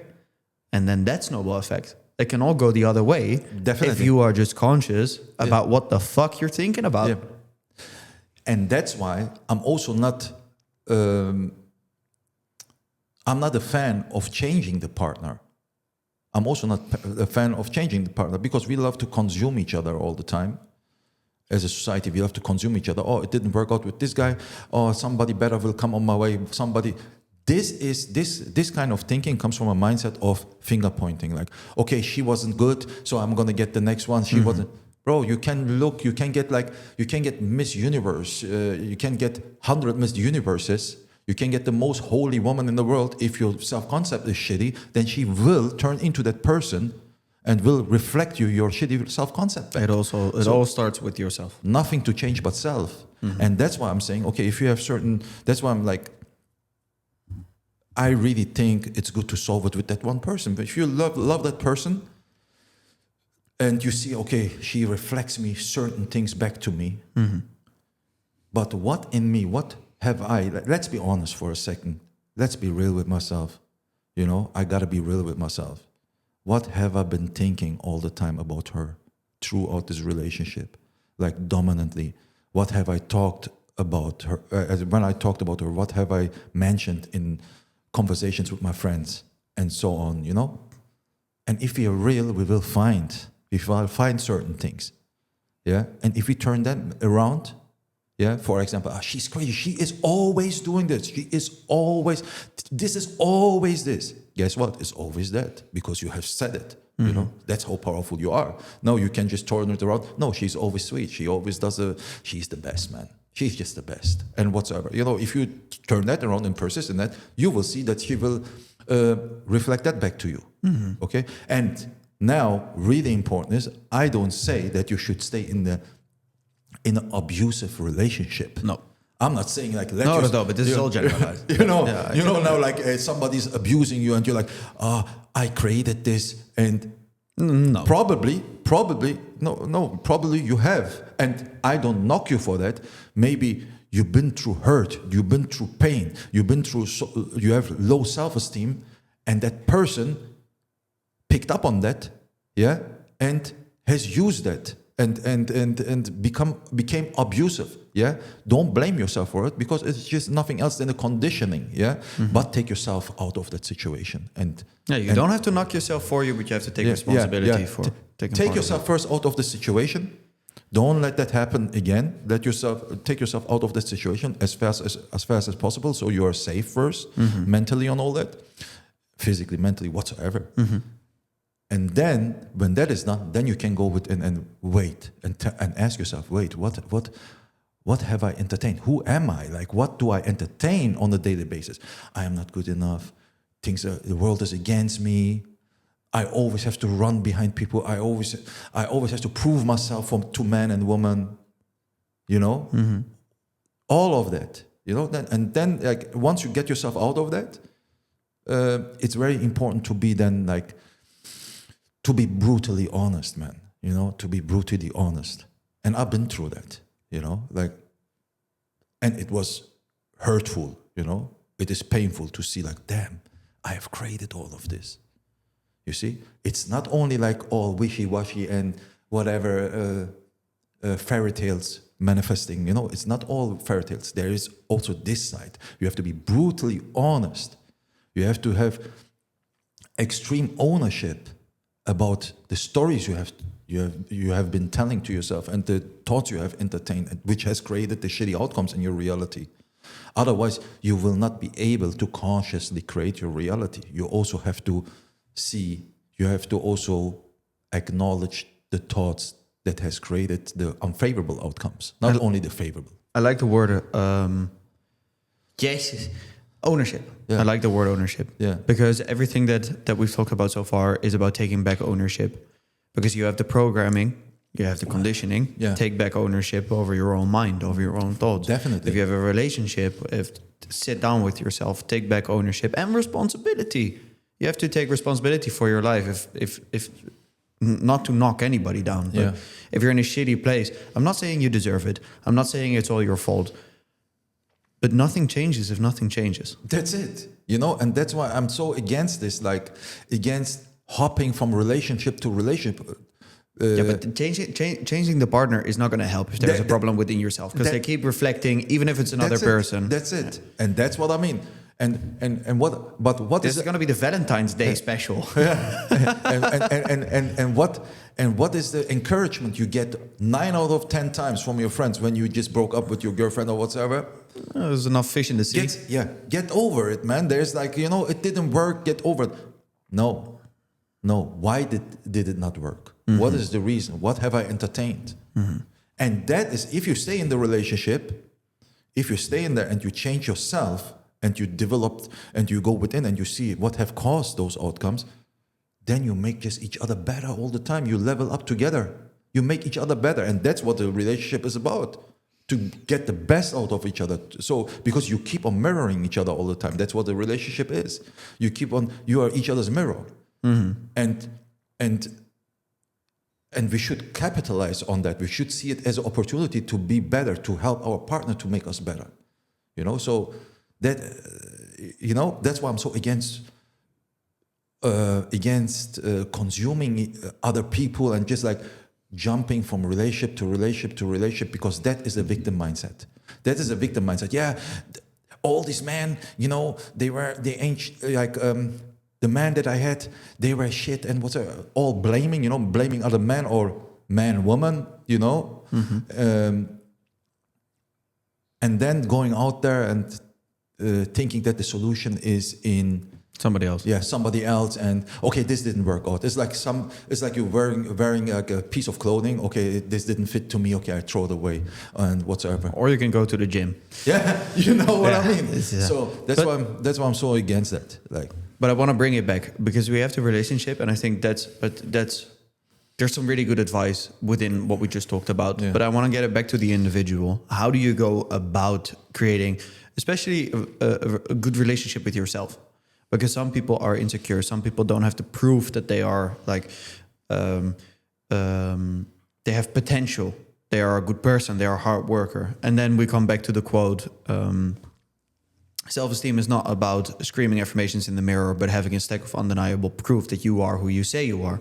How do we go about being in a state of like, okay, I have been not successful as I'd like to be. I'm going to change that. For that, I need to change something. You're going to have the hard conversation with yourself. I'm not who I am. I'm not who I want to be. yeah. Where do we go from there? First of all, I know this quote with the affirmations and all that. Mm-hmm. I don't really agree with that, because affirmations equal thoughts, and your thoughts create your reality. That's it, you know? Because I hear this often. People say like, yeah, you can scream affirmations all you want and whatsoever. No, like want are literally thoughts. You have to change your thinking patterns so that you can change your reality. And what was the other question? What you want? So how do we start? Like, you have had the hard conversation with yourself. You are not who you say you are. You are not who you want to be. Yeah. You're not as successful. You know you need to change, but you don't know where to start. I want change. Yeah. What's step one? Step one is literally, and it will always stay the same answer, like becoming that identity, telling yourself, okay, who is this new identity? Who out of this infinite versions of myself am I now? Yeah, but then you have to know what identity you want to be. Yeah. How do we go about that? Because I don't know. I don't necessarily know yet who I want to be. I have character traits. I want to be respectful. I want to be kind. I want to be productive, successful, loving. Yeah. If you don't know exactly who you want to be, then if you don't know that exactly, then I would more go think about what you want to feel, how you want to feel. You know, I want to feel grateful every day. I want to feel bliss. I want to feel like I live a magical life, or I feel I live in a state of gratitude, of bliss, and all of that. Mm-hmm. So then you can do that. Like, if you don't know exactly what you want to be, then you can do that. You know, and tell yourself just every day is the best day of my life. Mm-hmm. Everything is perfect in my life. So simple, you know, it's just so simple, but persisting in that thought is important. Persisting in it, telling yourself, hey, you know, I'm the version of myself now that always lives in bliss, that always sees the best in every opportunity, in every circumstance. You know, I'm the version of myself where everything does work out for me, where things also revolve around me a bit, and not that I have to always run behind things, you know. I'm prioritized now. Like, those things you can tell yourself, you know, while you, and yeah, if you don't know truly what you want to be, then you can do it. Then you can take that path. Mm-hmm. I think that's important because, as I run back to the beginning, we guys, especially until 27, we don't know really who we are because we are still tasting. It's an identity workshop. You take a little bit from James Bond, you take a little bit from Henry Cavill, you take a little bit from whomever, and then you put them together, and you're like, okay, I do want this, but I don't want this. I do want that, but I don't want that. And then you build your own personality, and then you build on that. Yeah. So I think that's a good start because as me being 23, I know for me, it's very hard to figure out like, this is who I'm going to be. And then next week I'm going to go to whatever, Texas, and I'm going to be like, I'm going to be cowboy. Yeah. I'm still so susceptible, so Yeah. moldable, Yeah. that I know, okay, these base character traits I do want, and I leave some flexibility for me to figure out what I love to do. Yeah. I mean, it's also great, It's also great to have different things that you want to be, and I mean, there's also it's no shade to, like, if you want to change your path. Let's say you decided now to be a podcaster, and then you're like, okay, you know what? I had my time with that, and I'm grateful about that, about the experiences I had. But now I want to be a cowboy. It's all good. I don't also understand why we should stay on one path. No, So it's all good. So this is the journey. But just know that you can create whatever you want. That is what I want to spread and help people to understand. You can create whatever you want by identifying as that, by being that identity who is already that. If you want to be that identity of, you know what, I'm a nomad. If you tell yourself, like, I'm the identity that is a nomad, I'm a nomad that travels the world and just meets whatever inspirational people. I have the most magical interactions with people. Then identify as that, then be that. And then you just work whatever here and there, make your money here and there. You can even say, like, look, I have people even saying themselves, like, money comes easily and effortlessly. I make money just to exist. Like, I get paid to exist. And then by just persisting in that, I know a few people who did that, because, look, we love struggle, right? And you have to work hard, you have to break your back, and then you can make money. But I know people who just identify as somebody that gets paid to exist. Yeah, and they persisted in it. They're like, no, I don't care. I don't have to struggle for money. I get paid to exist, and I don't have to be anyone, because I am the value. I am money. That kind of switch, And how do we avoid people from becoming narcissists in this? I mean, look, you know what's funny? Just to finish this one second. Then when those people identified with that, I didn't have yet a client that identified with that, but if they want, they can, of course. But I know people that they then somehow they just stepped into the unknown. They just lived their life, and then they got to know certain people and whatsoever, and they found out about their passion. And until then, they didn't even know that they have a passion.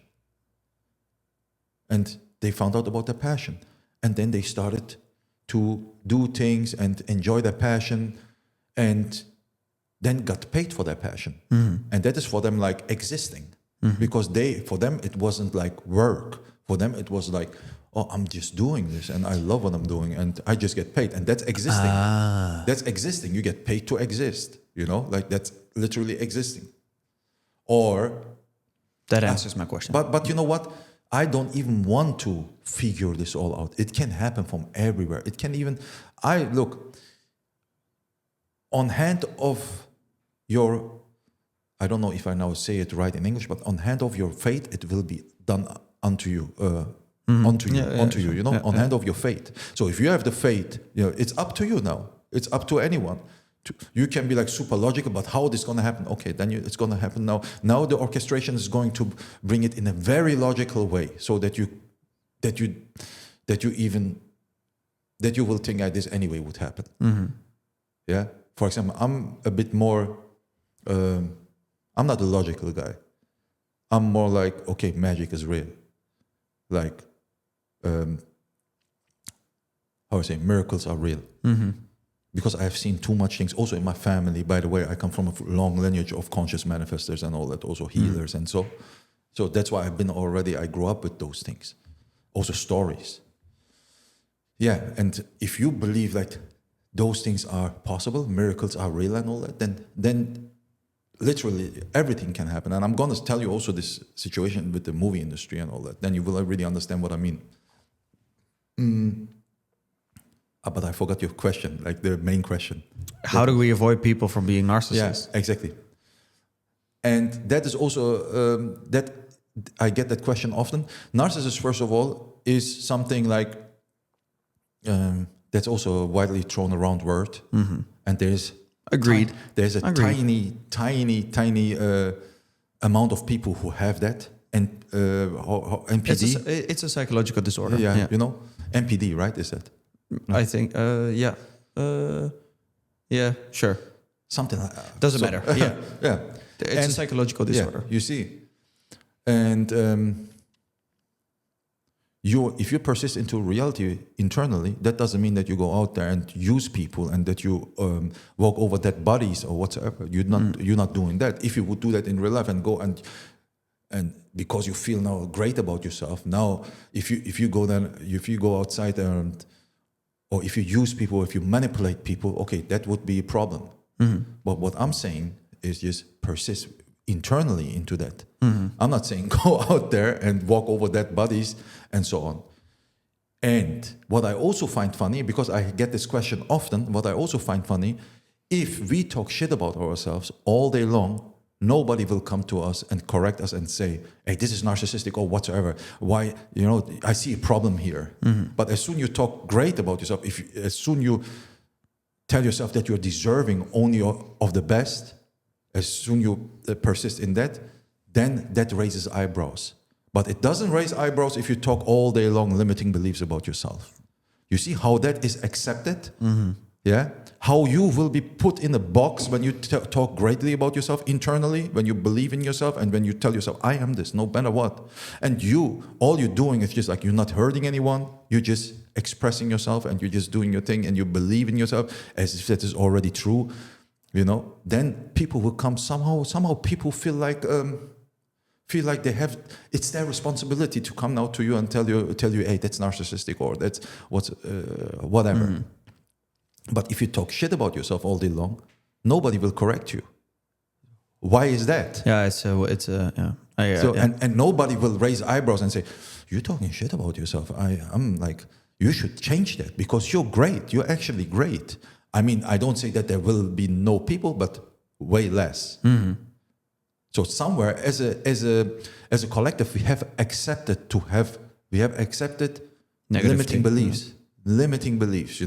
We will to entertain limiting beliefs. Yeah. It's a world full of coffee tables.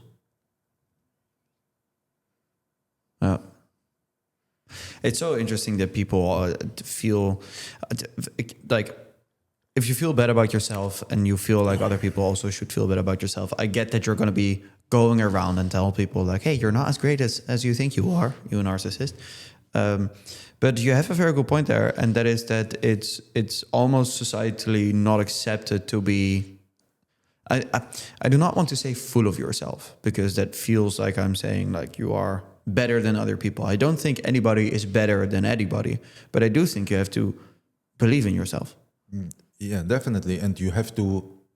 I think it's also important. The next step is important to know who you truly are, not this avatar. When we look into the mirror, not this meat sack, the avatar. I would rather say like source energy. You are so much more than just this what you see in the mirror. Like that's my belief. That's how I live by this belief. Yeah, finding out who you truly are, who you truly are. Like besides the conditioning, because if you only identify yourself with this so-called avatar, if you identify yourself only through that, then you identify yourself also now the whole time with the conditioning that you got, your background, your culture, your whatever, the conditioning you got in school, all of this. And when do we have really time to go within, or when do we have really the chance to get rid of all of that? Or to really go within and to become nothing, to become like to tune into nothingness, to tell ourselves. That's what I'm also doing once in a while, pretty often, to be honest. I go on very long walks, and on those walks I just tell myself I'm none of this. Even though like from one side there is like, of course, there is the identity of I'm successful, I have this, I have that, but I also at the same time to balance all of this out, I also enjoy to go on long walks and to tell myself, I'm none of this. None of this defines me. None of this defines me. I'm source energy. I'm an infinite being. And I see everybody else also as that, and that gives me also some peace, and that gives me also like that. And by the way, I do this walks mostly when I succeeded at something, because I don't like that to consume me, to define me. Yeah, I don't want to. I don't want to be a victim of outside external validation. Okay, I want to be self-validated much as possible, and that's why I do I do those walks where I just become nothing, where I tell myself I'm none of this. I'm not Sivan, I'm not this culture, I'm not whatever, this profession and all that. And it's a pretty freeing feeling. I love that feeling, because it doesn't matter if you're super successful or not. Sometimes it can feel also that we are stuck in an identity. It doesn't matter how much money we make, that we feel stuck in the status. I am this guy and people perceive me like this and everybody talks to me like this because I am this. You see, that's like we identify so much with the status that we have, that it feels sometimes, to me personally, it feels like a prison sometimes, and that's why I need to go out there and be this boy again, just to go out there to dance, to whatever, just to go. Sometimes I even think of, man, I just want to work somewhere again, just somewhere Horeca or something, even though I'm doing good now with my stuff, but that doesn't mean anything. Sometimes I just like to just go out there and, as I said, with Horeca, for example, just to serve drinks and all that, so that I can just like become nothing. Like, I'm none of this. I'm just to, again, mingle with people from all walks of life and to see the magic in life again. Because as I said, we can earn how much money we want, but that status can sometimes also, the status that we have then can sometimes keep us very stuck in routines, in the same 1, 2, 3 every day. And as I said, I love money, I love making money and all that. It's beautiful. But what is money if we don't have that magic anymore? If we every day live by 1, 2, 3, 1, 2, 3, And I think that is... By routine. Yeah, that is the prison. That is like, for me, it feels like a prison. I really need to always go out there and feel like a human again, feel like this soul again, this whatever, that like feel this connection with source again. And that happens for me on long walks, or just when I just tell myself, you know what, I'm just going there and just socialize and just whatever. You know what I mean, right? So throw myself just in the cold water, I have some people around me and they are focused on helping others. And so focused on helping others that they sometimes lose themselves. And I had a conversation with somebody the past week, and I was like, hey, you are defining yourself by helping others. You are not your own person anymore. You are helping others. And that's all you do. And the moment that they don't help anybody, they feel like they are nothing. They feel like they are a nobody because they don't have anything to help. I think this is very unhealthy, but I in the conversation, I couldn't give the handles for them to grab to get out of this.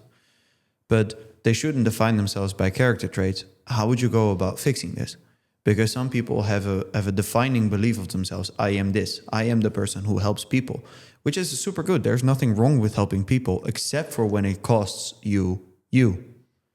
If you are like, I'm super successful, except for when the success is you and you're nobody besides success, or nobody besides money, or nobody besides the gym. Yeah.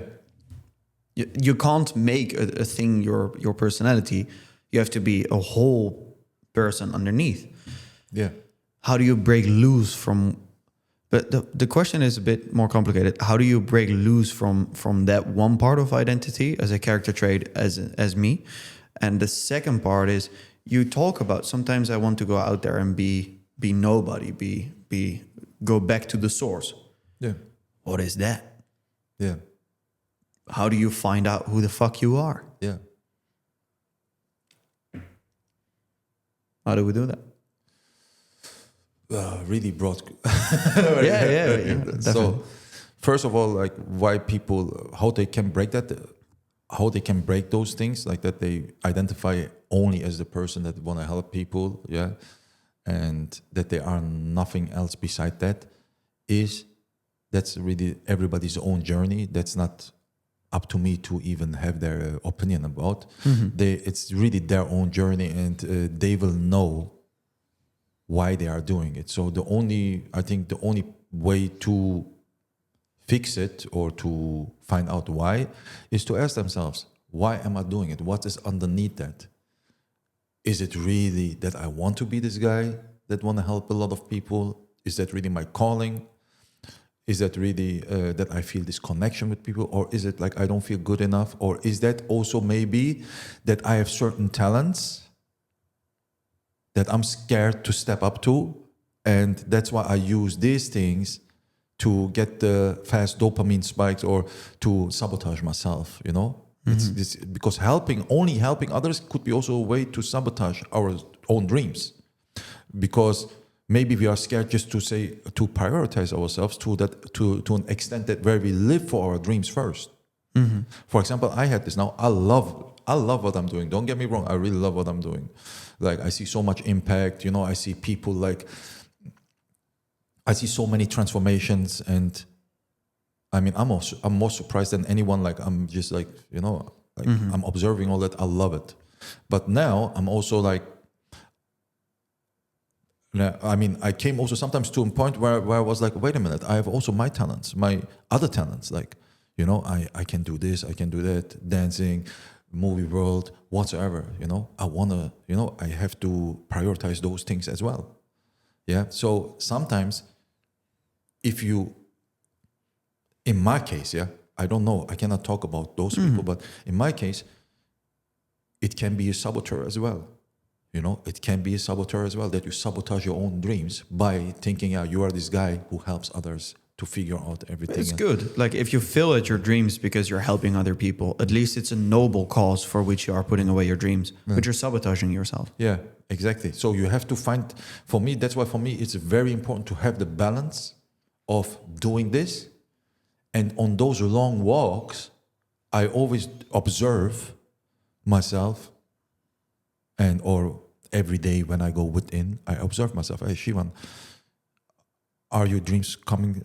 Your dreams are coming too short. You have to maybe do now the step here, and you know, prioritize that as well. Otherwise, you know, you overextending yourself for others. It doesn't matter if it brings money, if it's my work. It doesn't matter. You know, my well-being is the most important thing. And to prioritize that. And I think many people are just scared to say like, I am a priority now. This is my life. I'm going to die, man. I'm going to die when it's time for myself. I think many people are just scared. They think that's selfish. That's narcissistic. You know what I mean? Because it is very fast. It goes so fast that as soon somebody is prioritizing themselves, that they feel like they step on other people's toes, you know? Why do you think people are afraid of that? I think because I think the main reason why we don't do exactly what we want to do is because we are too much busy with what people think about. I mean, that's the common thing, you know. That's what everybody says. But that's the number one thing. Like, if we truly wouldn't care, we would do like a little chat. We would just do, you know. Yeah, but it's evolutionary psychology. If you do something that the tribe didn't like 200,000 years ago, you were dead. Yeah. But we're not there anymore. Yeah, that's it. And and your brain is still acting like that. We haven't gotten the software update yet. Yeah, the software is still like that. So yeah, and that's what I can say about that. And the other question was with the source, right? With source. So that's again, look. How do you ask me, how do I get to... Yeah, you're talking about the source. Sometimes I go back to the source. I go back to being nobody. I have to be truly myself instead of all the things that I do. Yeah. But how do you know who you as a true self are? What is the source for you? Who do you go back to? You know, I don't know it for sure, and it is okay that I don't know it. That I don't. It is okay that I don't know Definitely. everything, and it is okay also to not know who is source, what is source. I think whatever I try with my limited, understanding, whatever I try to understand this part, what exactly source is, whatever I will try, I believe I will fail at that. And that's why I just surrender to that certain feeling. I just surrender to it, you know. I just like, as I said, I just step into the unknown, and like through whatever, dancing outside or something, or meeting up with. It sounds like you're sometimes taking a step back. Yeah. And like I'm doing this and this and this, but sometimes I have to take a step back to be with myself again. That, and also just like to be the boy again, you know, to be not so serious about Have fun. Have fun, you know. And I think exactly. Thank you for that, because have fun is something so underrated. Is so underrated, you know. Like imagine you have whatever, you have the highest, you aim for success and impact and all that, and you end up being so serious, and then you just walk, whatever, you are on your mission, and you walk on the street and you see just random people, how they have just fun, but they are maybe not that driven. They are not so into success and making money, but they having fun. So who is more right here? You see, both are right. Nobody is wrong. So that's why I think like there's no solutions, only trade-offs. So, and that's why I think, you know, that's why I think this balance is so extremely important. You know, and I find source. I find source in dancing, in honestly expressing myself, honestly, not gimmicking, not trying to be somebody how people would like to perceive me, not giving people a show or something shallow, just being my true self and being like authentic as possible, you know, through what I'm doing, yeah, and allowing myself to be that. And by allowing myself to be that, I also maybe inspire others to be that, maybe. But that's also, again, not the reason why I'm doing it. I'm just doing it like for myself in that moment, without thinking about an outcome or where it could lead me to or what it could get me. All of this is just out of the window. I don't even care. I just want to have fun, you know. I just want to enjoy, and then I get into a certain state of so-called like flow or something, or being present. And that is what I feel then. I feel like, oh, damn, man, even though I do all of this, but that doesn't define me. There is a much deeper layer to all of this. And I find that feeling, I'm like, that feeling grounds me so much, you know? That feeling grounds me, and that is needed, you know? Doing all this work and all that, that feeling of being grounded and being present. And sometimes even last time, I had the best feeling ever. And that was just that I was standing somewhere near Vesta Park. I was walking from the pipe to Vesta Park, you know, when it was warm. And then I was just standing at the corner, and someone in that building was playing a nice beat, you know, and I was just standing there and just enjoying the sun and just listening to this beat and being just super present. And it felt so magical, you know, and I'm like, wow, what is better than this feeling? And that's for me source. That's for me like, you know, tuning into some much deeper than just this who I think I am. That, you know, this simple, so-called simple, we say small things, but super difficult. Yeah, but no, I mean, like, we say these are the simple things or small things, but for me, those are the big things. Standing randomly at a certain street corner, you know, and just like, wow, this feels good, you know? There's two things that I don't want to forget. First is Coach Carter, the movie. And second is this, what you're saying exactly is, it's Chris Williamson in Modern Wisdom. He once said, how weird is it that you need everything to be so big in order to enjoy them? Yeah. Get the promotion of 10 years, and only then you're going to be happy.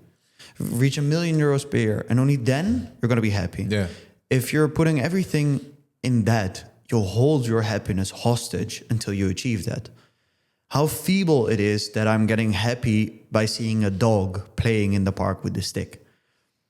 We don't appreciate that as also being something to aspire to. Just being a happy person, enjoy the sun, enjoy the beat, enjoy a dog. Just it feels like everything needs to be so grand. Yeah. You have to get a big hall with cakes and confetti and 100 people on the invite list and not enjoying it because you're only doing it for the grandeur, but not for the feeling of enjoyment itself. Yeah. So that's one thing that I want to say is like we have to learn how to enjoy the smaller things that we really enjoy. Yeah. And see them as the bigger things. And see them as the bigger things because it feels sometimes like we celebrate the big things because they celebrate and signal to other people that we achieve big things. Yeah. But there's no happiness in them because the main purpose of them is signaling to others how happy we are, which will never create internal happiness. Secondly, Coach Carter, the movie, have you seen it? Long time ago. Super long time ago. It's an old movie, but it's definitely a must watch for everybody because one thing that you said is I hope I inspire people to do the same, as like to also be their unapologetic self. And at the end of Coach Carter, the antagonist, kind of, there was this kid and he was out of the group.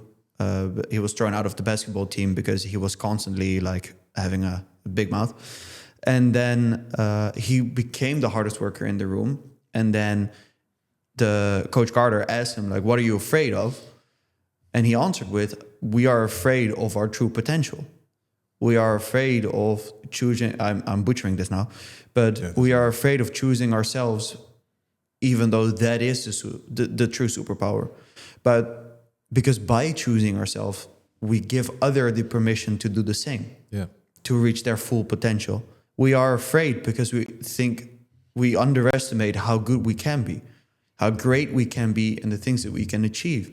Yeah, I really want to get that off my mind. So I think that you are inspiring people by choosing yourself, and I feel like I'm doing the same. Like I'm doing this now because I really want it, and I do that unapologetically and very passionately.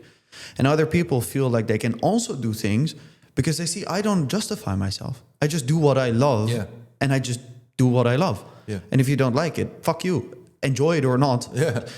The people who love it and the people who hate it are both paying attention. You know, there's this nice saying like, doesn't matter what you do, what you do, people will always have an opinion. You might as well do you. You know. Yep. So, what I wanted to add, though, there was something I wanted to add, but I forgot. I would like to take this moment to take a little pee break because I really have to pee. These things are fucking piss magnets. I really have to pee, so we'll be back like short. No, I'm good. Okay. We're back, ladies and gentlemen. I really had to pee so fucking bad, but it feels much nicer. And I don't have the feeling that we're done yet. So everything is still going well, even though it's all new. I hope everything is in frame. You're in frame. Everything is recording. Everything is going well. Very nice. I think something that might be cool to talk about is how you roll into this. You have some personal experience with manifesting, reality creation, stuff like that. Tell me about it. Why should we believe you? I want proof of concept. Okay, good. Exactly. So, you know, as I already told, I came from this family where those things were already normal, like that your thoughts create your reality, then that whatever you search, you will find in yourself. These are the things that I grew up with already as a kid. My grandma was talking always like this, my mother, and she was telling me the most craziest stories, like what she has experienced and all that. And I'm coming like from a lineage of people who are busy with this forever. And my mother said one time to me, you are the next in line. And I was more busy with hip hop and all that. I'm like, I'm not, what I have to do. Like, I'm not into all of this, you know. Beats and chicks. Yeah. It's good to be busy with. I was like all about like hip hop and dance, music, DJing, dancing, just all of that. Yeah. And fight sports also. And yeah, that was my thing. But somehow I don't know, it pulled me in, you know, it pulled me in. Just like, as I said to you, I was teaching next to my own career, performing and all that, I was teaching also a lot of dancers. And as I told you, they told me themselves, they said, hey, you have something there, you're really good in this whole mindset thing. It helps us a lot. Yeah, and then I was like, okay, this is probably that what my mother is talking about, And after a while, I studied also other people. To be honest, for me, it was very important to what Joe Dispenza, for example, says. He says to demystify the mystical, to make that knowledge more accessible to a Western audience, to break it down more in a way that people say like, oh, okay, my thoughts create my reality. Okay, all of this makes sense. What I think about myself will be reflected back to me. Okay, I can see that. I can understand that. Okay, I just go back into my old thoughts, into my old belief systems. Oh, okay. When I go back into my old belief systems, I see the outcomes that I have experienced. Okay, this makes sense. So that means when I turn all of this around, then I will have the opposite outcomes. So that was really important for me to break it down in a way that it's not too mystical, and to break it down very simple, and also to not look like. For me, it was always important to not like claim like I'm from this family and, and whatever, I'm like chosen or something. No, not at all, like also the rest of my family, by the way, they are not like this. They're just chillers, they just really relax. They love people. But what they have is they have a love for people. They have a love. My mother has this, and yes, my family, they have a love for people. They have a love for, they want to see people rise. They want to see people shine. That's one thing that I got from my family. And yeah, then I studied also a lot Joe Dispenza also, somebody like for me is like one of my heroes. And I practice his stuff a lot. And even before that, I practice his stuff for my family also. Just a lot of different informations about the reality creation. I have practiced it, and also the stuff on Joe Dispenza. And you're the second guest on the podcast who recommends Joe Dispenza. Yeah, definitely. But I have to also mention with that is, it's good to study everything, but most importantly to apply, to understand that you have all the power within. Mm-hmm. Okay, that's also what Joe Dispenza says. He doesn't say like be dependent on me. I have the same thing. I say the same thing. I'm like, okay, come to me. You can come and work with me, but after a while, figure it out yourself. You have to now. You know your tools. Now you know how powerful you are. Now go out there and apply it. Also good. Applying it, that is the most important thing, not just understanding it and leaning on someone else, because we like that, right? We like to lean on someone else. And okay, so just grab your freedom, take back your freedom, and apply these things. And the more you see like, oh, okay, I could create certain outcomes in my reality, the more you see that, the more confident you become, and the more confident you are, the easier you can create things. Now you see, because now you understand that your thoughts are inevitably connected to everything. Okay? And after studying all of this, studying Joe Dispenza and applying a lot, and then also like taking notes. Okay, what worked this time, what didn't work this time, and whatsoever. Also like people like Neville Goddard and many more people. Yeah, I said to myself, okay, what about because I heard a lot from friends. They said to me, hey, you look like an actor. You should be in the movie industry and all that. And I already had that kind of thought. I was like, okay, I'm a dancer and choreographer, and the movie world is just next door. Yeah, and then I heard it also from friends, from other people, and they told me, hey, you look like somebody like this. Yeah. Then I thought, okay, let's try this. Let's try reality creation, manifesting on this.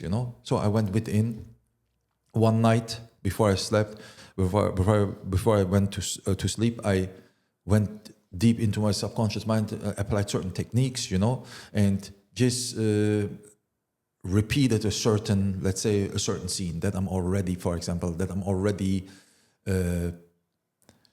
on a red carpet, just the typical things, yeah, red carpet, Oscar, this and that, yeah, And the crazy thing is, next day I got a call. Yeah, I had 2 instances like this, like the strongest ones. Yeah. Next day I got a call from a friend who is a personal trainer, and I used to train people also before. And he said to me, "Can you take over some clients?" I said, "Yeah, of course, I can do that, no problems." He said, "Okay, then tomorrow you have to start then and be whatever there and so on." And then the next day I went there. I went to the place where we would train, and my first client was Jasper Krabbe. First client. And I didn't know who he is, but super cool dude. I really love him. Shout out to Jasper, and really, really cool guy. And we had the best time there because he's a hip hop head as well. He has lived in New York and all that. And we just ended up talking, and he asked me, "Hey, what's your dream? What are your goals?" and so on. And I told him I would like to be in the movie industry. And I wasn't around the bush. I just asked him straight up, "Can you push some buttons?" Yeah. That was at the second day. The first day I didn't know who he is. And then after that, after this session, I was with another personal trainer, and we talked about it. And I told him how cool Jasper is. And he said, "Yeah, and his father is a very famous actor, Jeroen Krabbe. And Jasper is also often on TV and all that." And I didn't know anything about it. Yeah. And next day he asked me, exactly, that was like this. Next day he asked me, "What are your goals? What do you want to do?" And I just said it straight up. I said, "Yeah, I feel like I have that in me. I inspire a lot of people through what I'm doing, and through also mentorship and dancing and all that. It's just something in me. I like to spread, and I like to empower people." And the next step would be the movie world, because then I can get to a bigger audience. "So is there anything you could do for me?" And he said, "Yes, I can do. I can help you with that." And he asked me if I could then perform at his exhibition at Slot Zeist, because he had an exhibition there, and he asked me to dance at the opening, right? Which I did. I went there, and it was amazing. It was an amazing day. I got to know his family. I got all very beautiful people, really and I met his father, Jeroen Krabbe, also. And what happened after this is just like I met them, and they loved my show. And after this, nothing happened. Not much happened, I had the show, I met them, and we had a very good interaction, but not much happened. And I was like, "Hey, what happened with the manifestation, man? What's going on?" Yeah. And after that, and that's what I mean, I put it so high on the pedestal. I'm like, "Oh, I'm here. I made it. I'm in it. I'm this, And as soon I let go of that, and I said to myself, I'm just living my life now. I just live my life. I'm just gonna be in flow and just enjoy my life. I'm not gonna, be in a desperate state anymore." Yeah. And as soon I decided that, after a month or something, I don't know anymore exactly how long after that, but I met a friend, and he told me, "Hey, Jasper's daughter has an exhibition. Let's go there." And we went there, and then the father was again there from Jasper, Jeroen, and he talked about the movie world, and we ended up talking about movies, and he ended up connecting me with a known agent.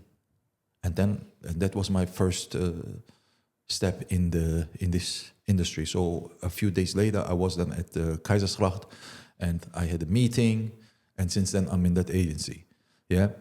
So that happened without me knowing Jasper, nothing.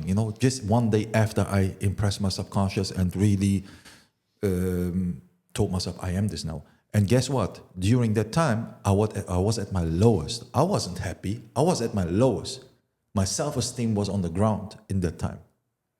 Okay, so that is proof that to manifest outcomes in your reality, the desired outcomes, you don't have to feel good.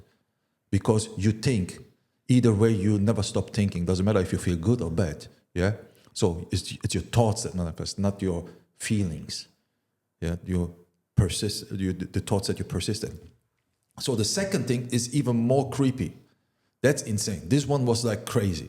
I mean, I'm really, I was really happy about that one, which is also crazy. You cannot say like, okay, this just happened. This would anyway happen, bro. Why? How can that anyway happen? I never met somebody, whatever, like, why don't I meet an everyday somebody like Jasper or like Jeroen or, you know?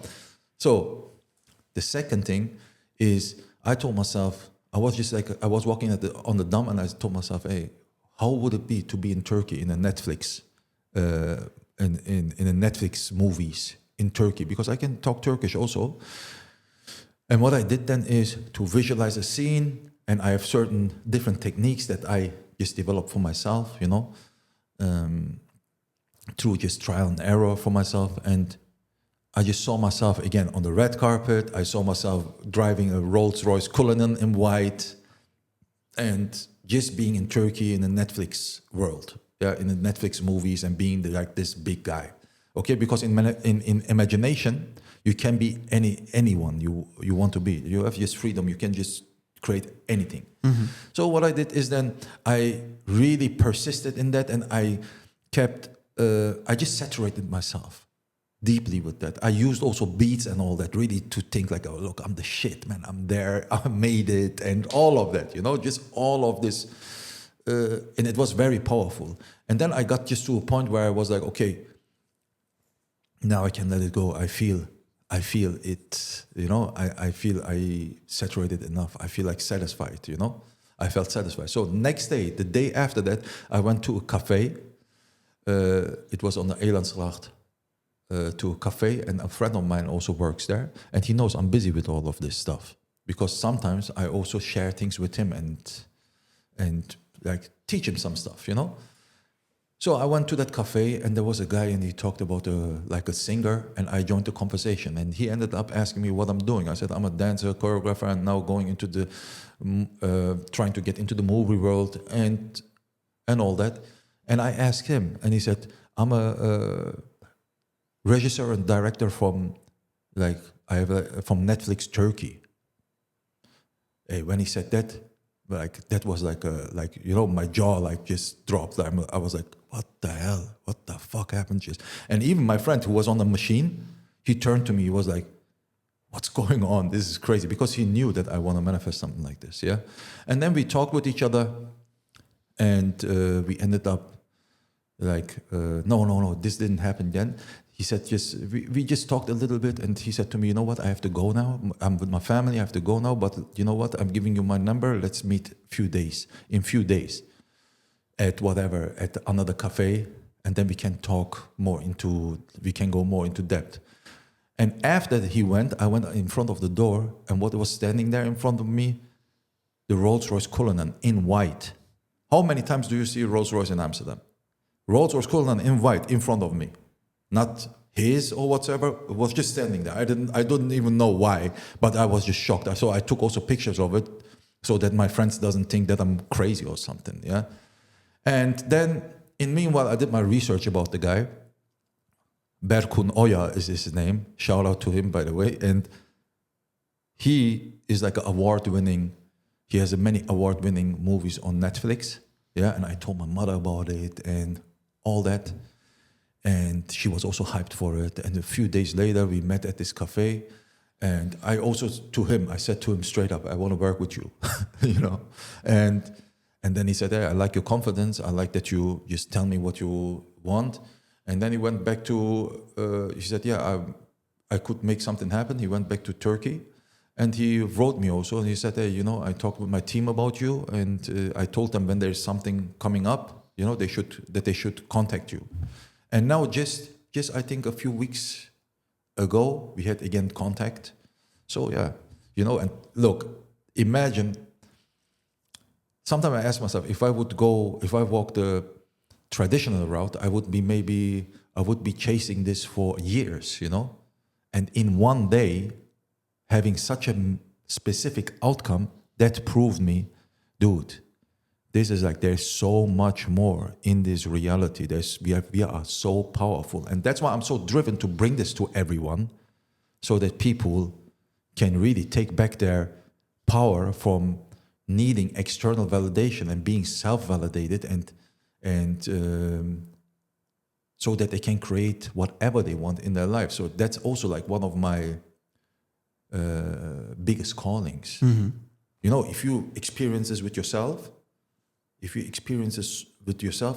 experience those magical moments, then you are like, I mean, maybe not everybody is like this. For me, it's like when I shine, I want others also to get that. You know, if I get somewhere and if I understood something and that helps me, I want to spread it.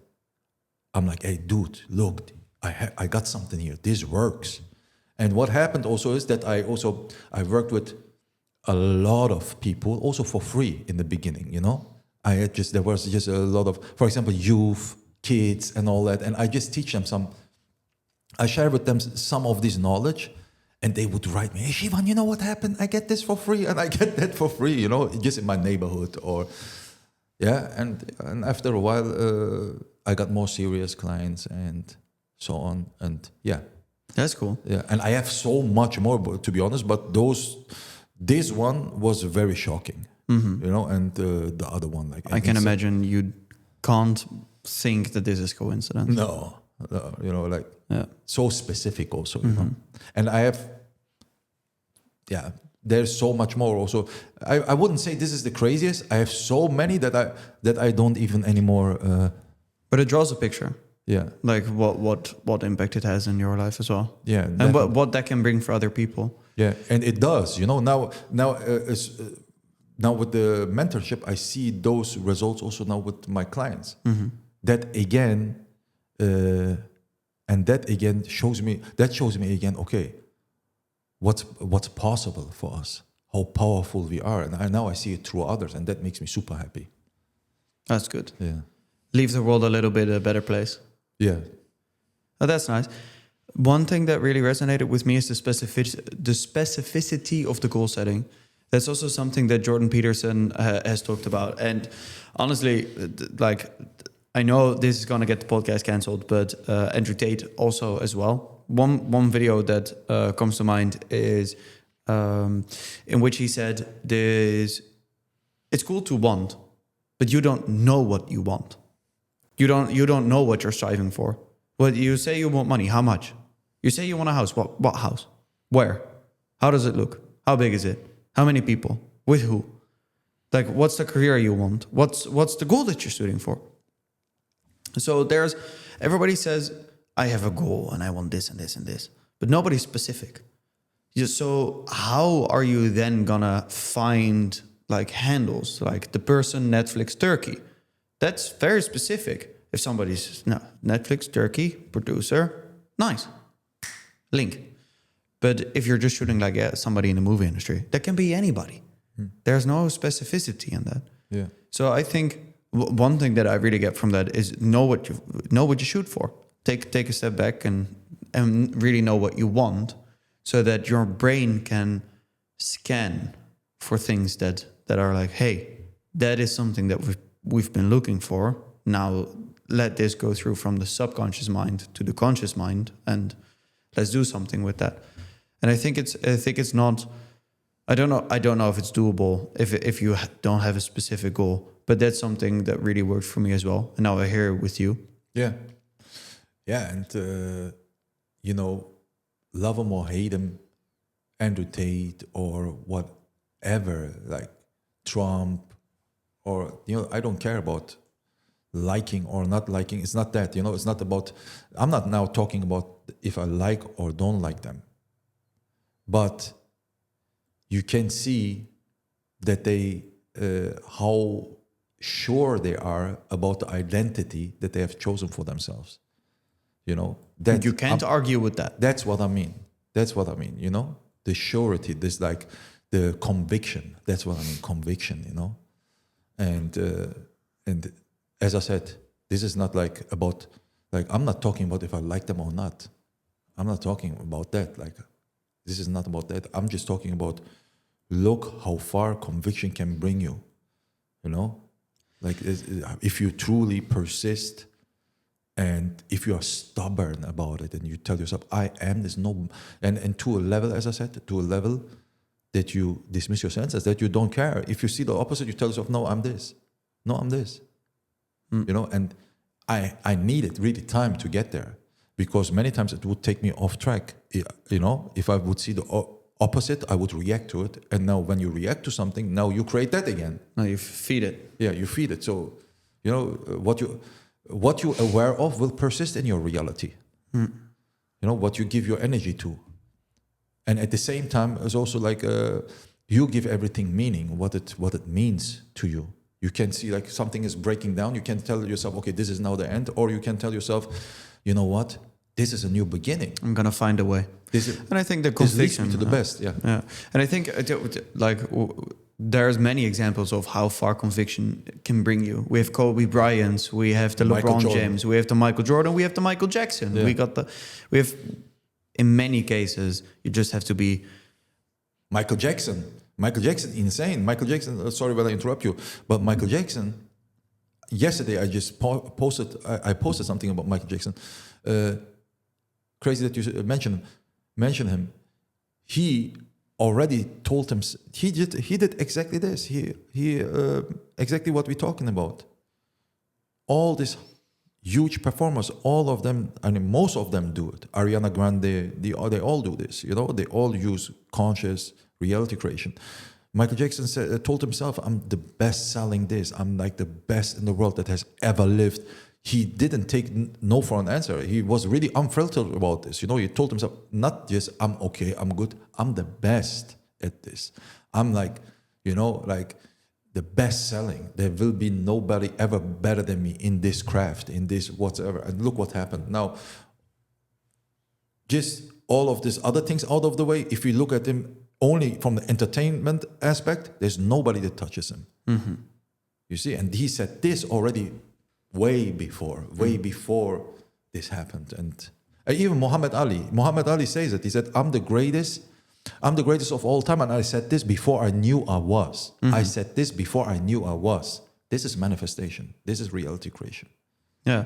And then as conviction. As a fun thought experiment, can you name one famous example of people who are not convinced of themselves? No. Exactly. You see, yeah, you got the point there. Definitely, no. It's a fun. Because I was thinking about it, and I was like, is there some example? Because I was thinking about Eminem for a little second. Eminem doesn't, if you've seen 8 Mile, he doesn't seem to be fully sure of himself, and he comes from, but he still wins, and he still goes into a rap battle. I don't know him personally, but he appears to still be convinced. Like, okay, I'm gonna do this shit. And I don't know if he ever said like I'm gonna be the biggest rap artist of all time, but he was like, I'm gonna win this battle. I'm gonna go in this and I'm gonna win this battle. Even and in 8 Mile famously he raps about all the negative things about himself. Regardless, he's gonna do what it takes, but he won. Yeah, and then I was like, okay, I can't think of anybody else who comes across and like I can't do this. Exactly, but how he did that was more like a punchline. You know, was more like he didn't talk down about himself. He was more like, okay, I already know what this guy gonna come up with, and before he uses that, you know, as his weapon, I'm gonna neutralize. He did whatever it takes to win. I'm gonna neutralize this. So you know, so that was super. Yeah, but I was talking about it. I was thinking about it, and then I was like, no, nobody, man, nobody. And even look. Now, what I see, I don't want to generalize, but what I see a lot in Dutch culture. Don't start about that, please. What I see a lot is like, for example, this like doe normaal, or you know, calm down. Doe normaal, dan doe je al gek genoeg. Yeah. But maybe they don't say it loud out, but what they doing internally, and I know a few famous people. And what they do internally, and when I talk more with them, then I can figure it out. I can connect the dots because I work with so many people. So I already know when somebody talks in a certain way, I know, okay, internally he is thinking this. Internally, almost, you know, like there is a big possibility, high possibility that he is thinking in these ways that gets him those outcomes. Maybe he's not going to say this publicly because he's scared. Maybe he's scared to get cancelled in a do normal society. Mm-hmm. But within, bro, like you're not gonna get there without knowing that you are it. For example, Kanye West. Kanye West, He's completely Delulu, but you can't argue that he isn't the greatest fucking hip hop artist of all time. You can't. He's a great artist, and and the crazy thing is the ones who give themselves also that's also a crazy thing. What I'm saying now, the ones who giving themselves the permission to be great and to talk, who think great about themselves, they are mostly also empowering to others. When they see you, for example, when Joe Rogan would see you now doing all of this, he would come to you and say to you, listen, Finn, man, what you're doing is great. Keep going. Don't give up. Mm-hmm. But those who are so grounded and who are like do normal and all that, which is so accepted and praised.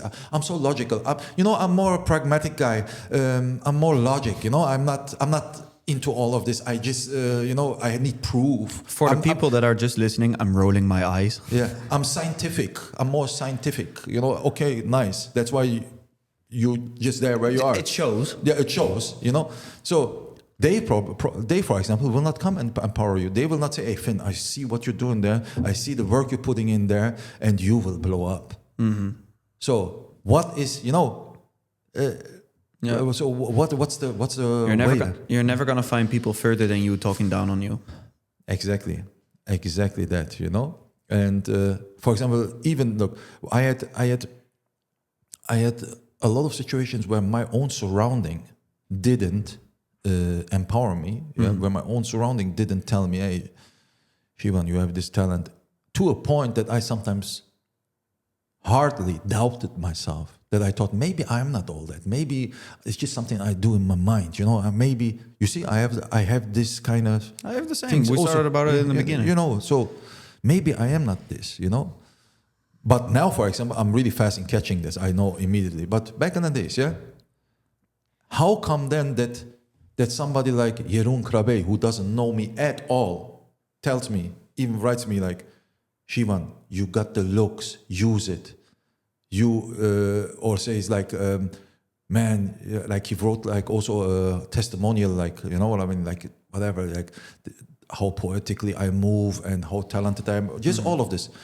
I think it's aura. How come that somebody like this who doesn't know me at all, he doesn't need me. He doesn't need me, at all. Like he been there, done that, have seen it all, and still he can get out of his own way and give it up to me. Just like Jasper. Jasper the same. He always would say empowering things because, empowering things and things that made me more aware of my talent, even and of my gifts, even though he didn't know me at all. Or Don Campbell, rest in peace. I really love this man.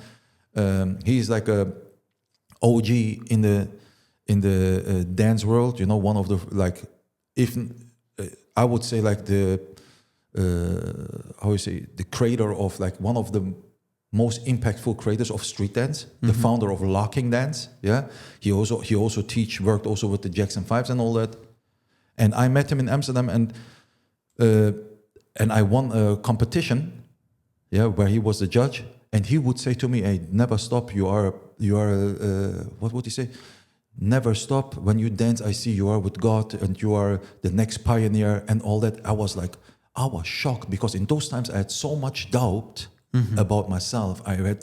Because nobody around me, let's say 90% of the people wouldn't give it up to me, or I would have so much. Like doors closed and stones in front of me, on my way, and boycotts and so on, because there's also in the art world, there's also a lot of, or dance world or entertainment world, there's also a lot of politics and all that involved. But that's another thing. But he would get out of his own way and tell me that, even though he doesn't know me at all. I think that's cool. Those people who are on the top, who are on the top of their game. How come they go out of their way and can give you this, what you needed to hear, but sometimes your own surrounding. I'm too busy. Yeah, I can't. Why can't you say anything? Why can't you just get out of your way and give me a little bit like.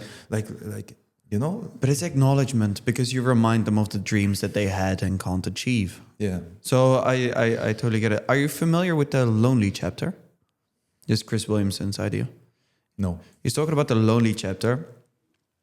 I fully think it's his belief or his idea. And he talks about when you try to break your own potential, or you try to reach further or attain new goals or your passions and so forth, there's going to be a little moment. And he calls it the lonely chapter and the Rocky cutscene from the Rocky movies. Yeah. And he says in the Rocky movies, Rocky training for his fight with Apollo Creed or whatever, it takes 5 minutes. But in real time, there's gonna be a moment where you're better than the people around you, as in you want to achieve more than the people around you, but you're not good enough for the people that you want to like be surrounded by. And that's what he calls the lonely chapter or the Rocky cutscene. Yeah. And in the Rocky movies, it's 5 minutes. But in real life, it can be a year. It can be 5 years. It can be 10 years before you start to reach your goals or be able to identify or surround yourself with the people that you want to surround yourself with. It's and I want to do, I don't know if it's a shout out, but I want to do a little acknowledgement to the fact that sometimes you are going to be in doubt and you're going to be alone. And it's going to be difficult. And in the Netherlands, it was really difficult for me as well to break out of my surroundings with people like, what the fuck are you doing? And I was like, guys, you've been my only friends for the past 10 years. Why are you doubting me?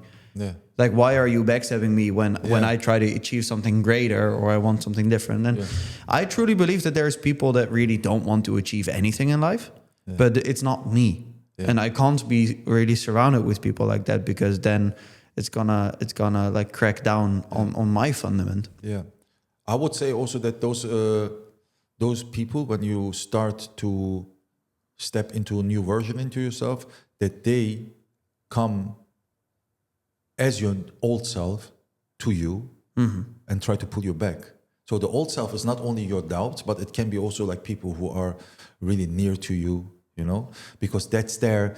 Why they can represent your old self is because they have a conditioning about you, how you have been before, you know. And as soon you step out into this new thin version of yourself, they think they have the responsibility. Then they don't mean it bad. They don't mean it bad. They like, come back. You are this. This is how we know you. This is how we know you. You're doing something strange now. You're not yourself. Weird now. You see, that is it. In real, it's not even. But they're not the ones laying in bed thinking about all they can be. Yeah. Exactly. And then about time also again, that it takes so long. That's again also. I would say it takes only very long because we are stepping back and forth with our identity, because we are too much double-minded. If we would really persist in that new identity and tell ourselves, I am this now, that's it, and only from there on move just forward and just stay there and be that, then things will unfold much faster, as I told you now with the movie thing. And I'm not special, we all are special, everybody can do this, you know. So, but if you step, like, if you're back and forth with your thoughts, okay, now things are going to delay. You're going to tell yourself, I am this, and then you're going to go back, people tell you some shit, and you believe that, okay, you're back into the old self. And then and then next day, because it is so painful, now you're going to think again about the new self and try to embody that again, and then years going to pass by where you struggle with the new self and the old self, and then you're going to be double-minded all the time. You cannot exist in two realities at once. You have to choose this one reality and stay there and persist there. And that is the work. You have to be fucking stubborn with that. And then things are going to unfold very fast. Yeah. And I think that things only take so long because we don't persist in that reality, in that favorable reality. And we step back and forth all the time. We are double-minded. That's in my point of view, and what I saw with myself and clients, that is the most, that is the main reason for that. You know, We're almost 3 hours in. All right. Do we have any finishing thoughts? Finishing thoughts. Things that you find important for people to know, to get out there. To get out there, I think I have said it all. If so, we just have to do a second episode. Yeah, I have said it all, you know, and I wish everybody I just want everybody, and that's like you know, I just say this, I really say this from my heart. I just want everybody to know that anything they want for themselves, this work, what I'm doing is not motivation work. This is result work.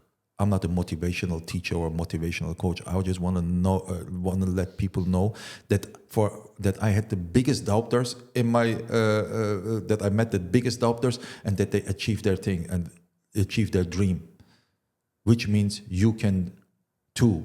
Everyone. I just want people to understand that everything is literally possible for them, and not to stretch it too long. But yesterday, for example, I saw a clip of someone who wanted to pursue a kickboxing career here in Holland, a Lebanese guy, rest in peace.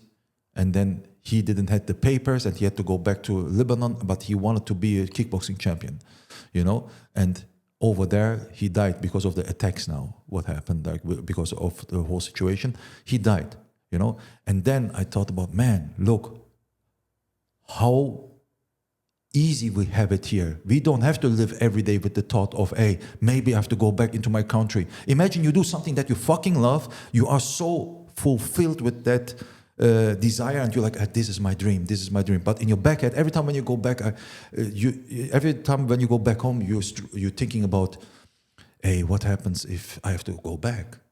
Maybe I die. Maybe this. So we are blessed here. Let's not. Exactly. This is what I can say.